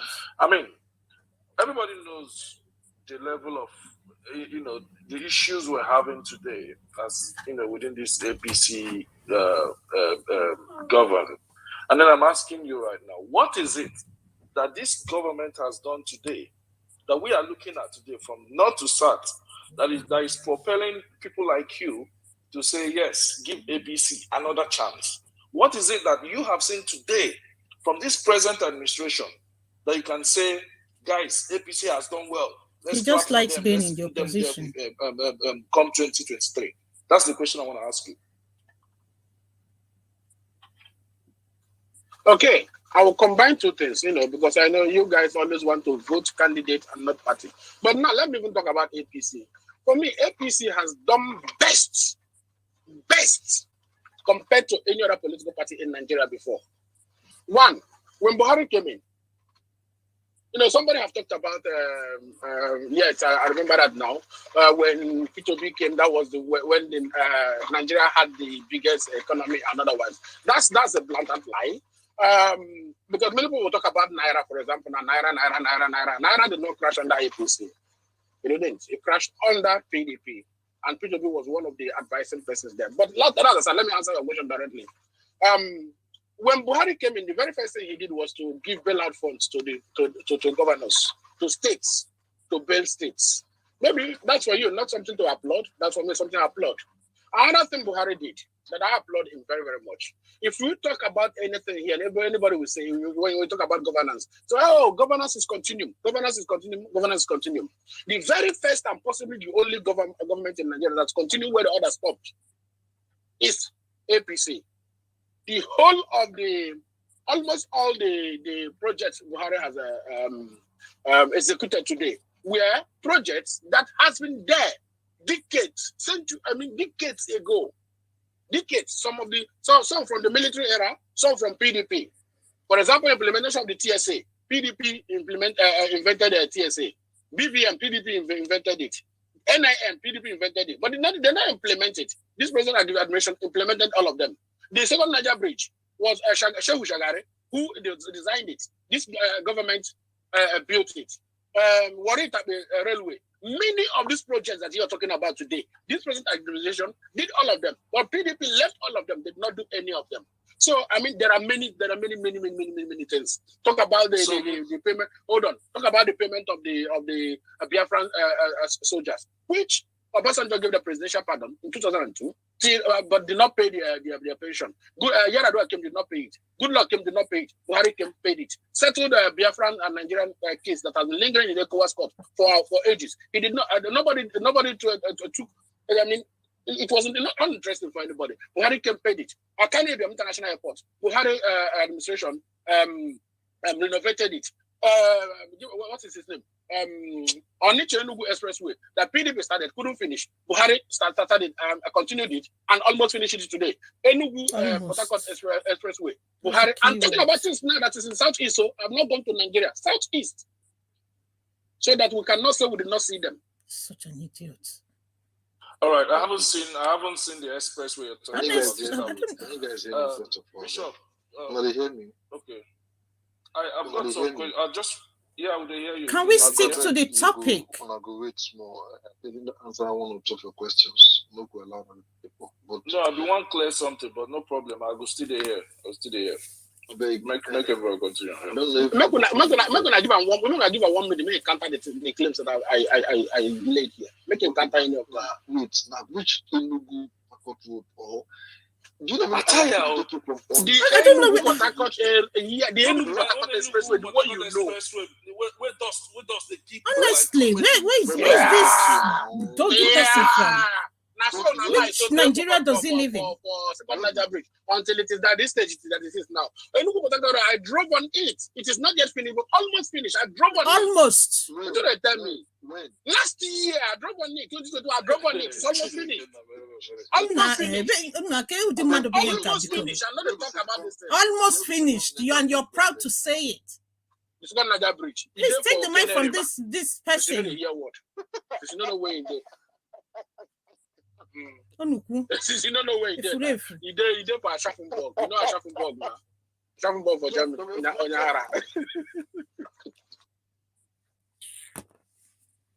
Now, I make we continue. Drop this guy, Joe. I'm sick of it.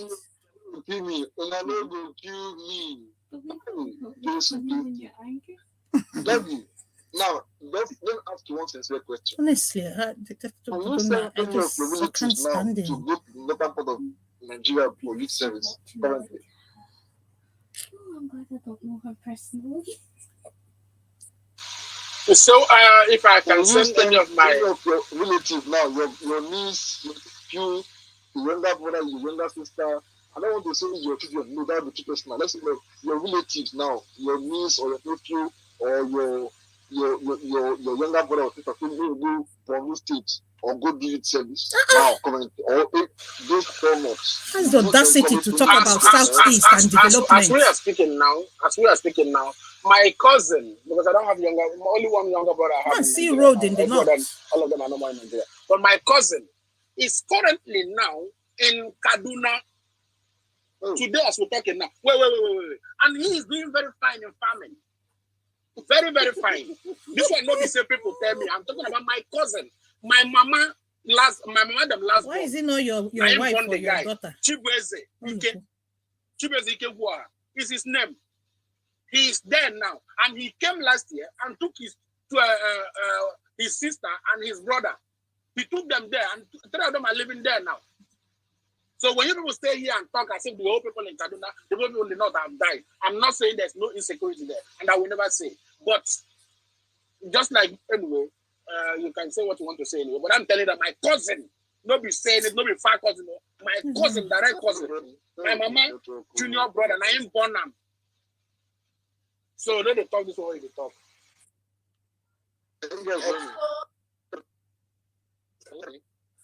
Bishop. Okay, who's Aku? Yes, I can hear you. Before we go ahead.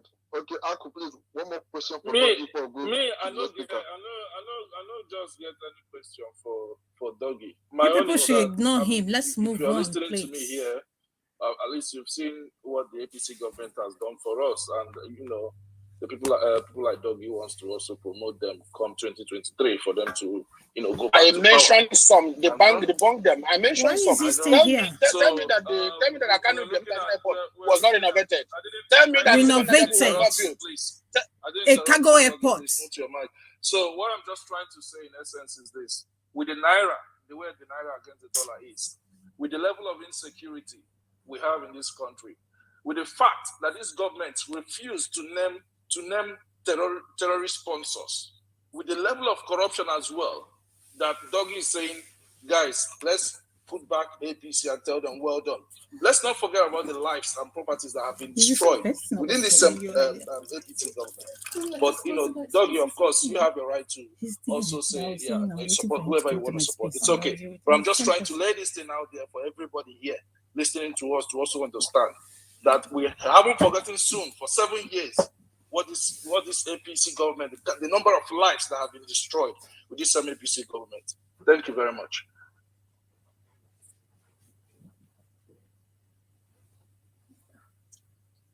I beg if you talk. You asked me to give you some things. I gave you the things. You did not even debunking of them. You resort to emotional blackmail. Continue with it. I say, Masachi. I beg, imperfect. I beg, make I talk to them small. I just talk more. I beg, make I talk to her. Talk now. Say me and Doggy we go a long way. Doggy, you know me well, and I know you well. I see the games you like to play. Exactly. I like to puncture them small by small. You mentioned the Enugu, this express road, Port Harcourt, Enugu. You mentioned this, all these projects where you mentioned, how many they don't complete in 8 years? If you show me anyone where they complete in 8 years, I go clap for you. I don't know if it's selected here or not. I said almost completed. I said almost completed. I did not say complete. I said almost complete, and I drove on them. I said it. But the roads have always existed. We've been driving on them. And there's no job there. There's no job ongoing there. Hold on, make I explain to you. And the roads are not better than they were left. Doggy, me and you they talk. We know they fight. Calm down. No, I want to know now. Beg now. Allow me to answer. No lie, you. No lie, you. I'm too old to tell lies to you. So calm down. I explain to you. Number 2, after 7 years, if you know if you complete anyone, of what use are you to the society? Telling me after 7 years, you are telling me ongoing. Who are you fooling? Me or you? Stop all this. I know you very well. You like to play with words. And now people where they talk to, if they sit down and listen to you properly, everything where you do the ramble is making noise over nothing. Exactly. Person sit down for government for 7 good years. You know if you complete Enugu on the Chai Express Road. You know if you complete Enugu Port Harcourt Express Road and you are here talking. Please hide your face in shame. Don't play he gone playing the grass. Your government was there 16 years. They did not do it. Your government was there 16 years. They don't finish a more. Your government 16 years. They don't do a more. 16 years. And now I should hide in shame. Now my government almost completed it. But your government 16 years no do it at all. If I should hide in shame, you should just disappear from shame. Don't be done playing the grass.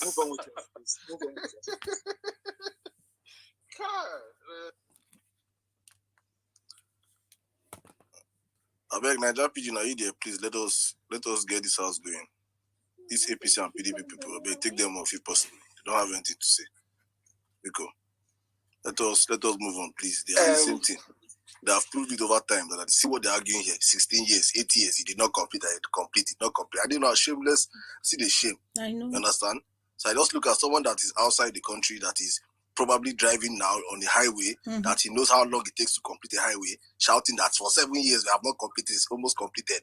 It's almost completed. You see how these people do. The person is none of the Nigeria. I'm talking when I talk. The person where you say. The person. Mute him, please. Point I have to step in. Let me step in. I'm sorry. I don't even I don't like muting people, but I think no, mute him. I'm sick of hearing his voice.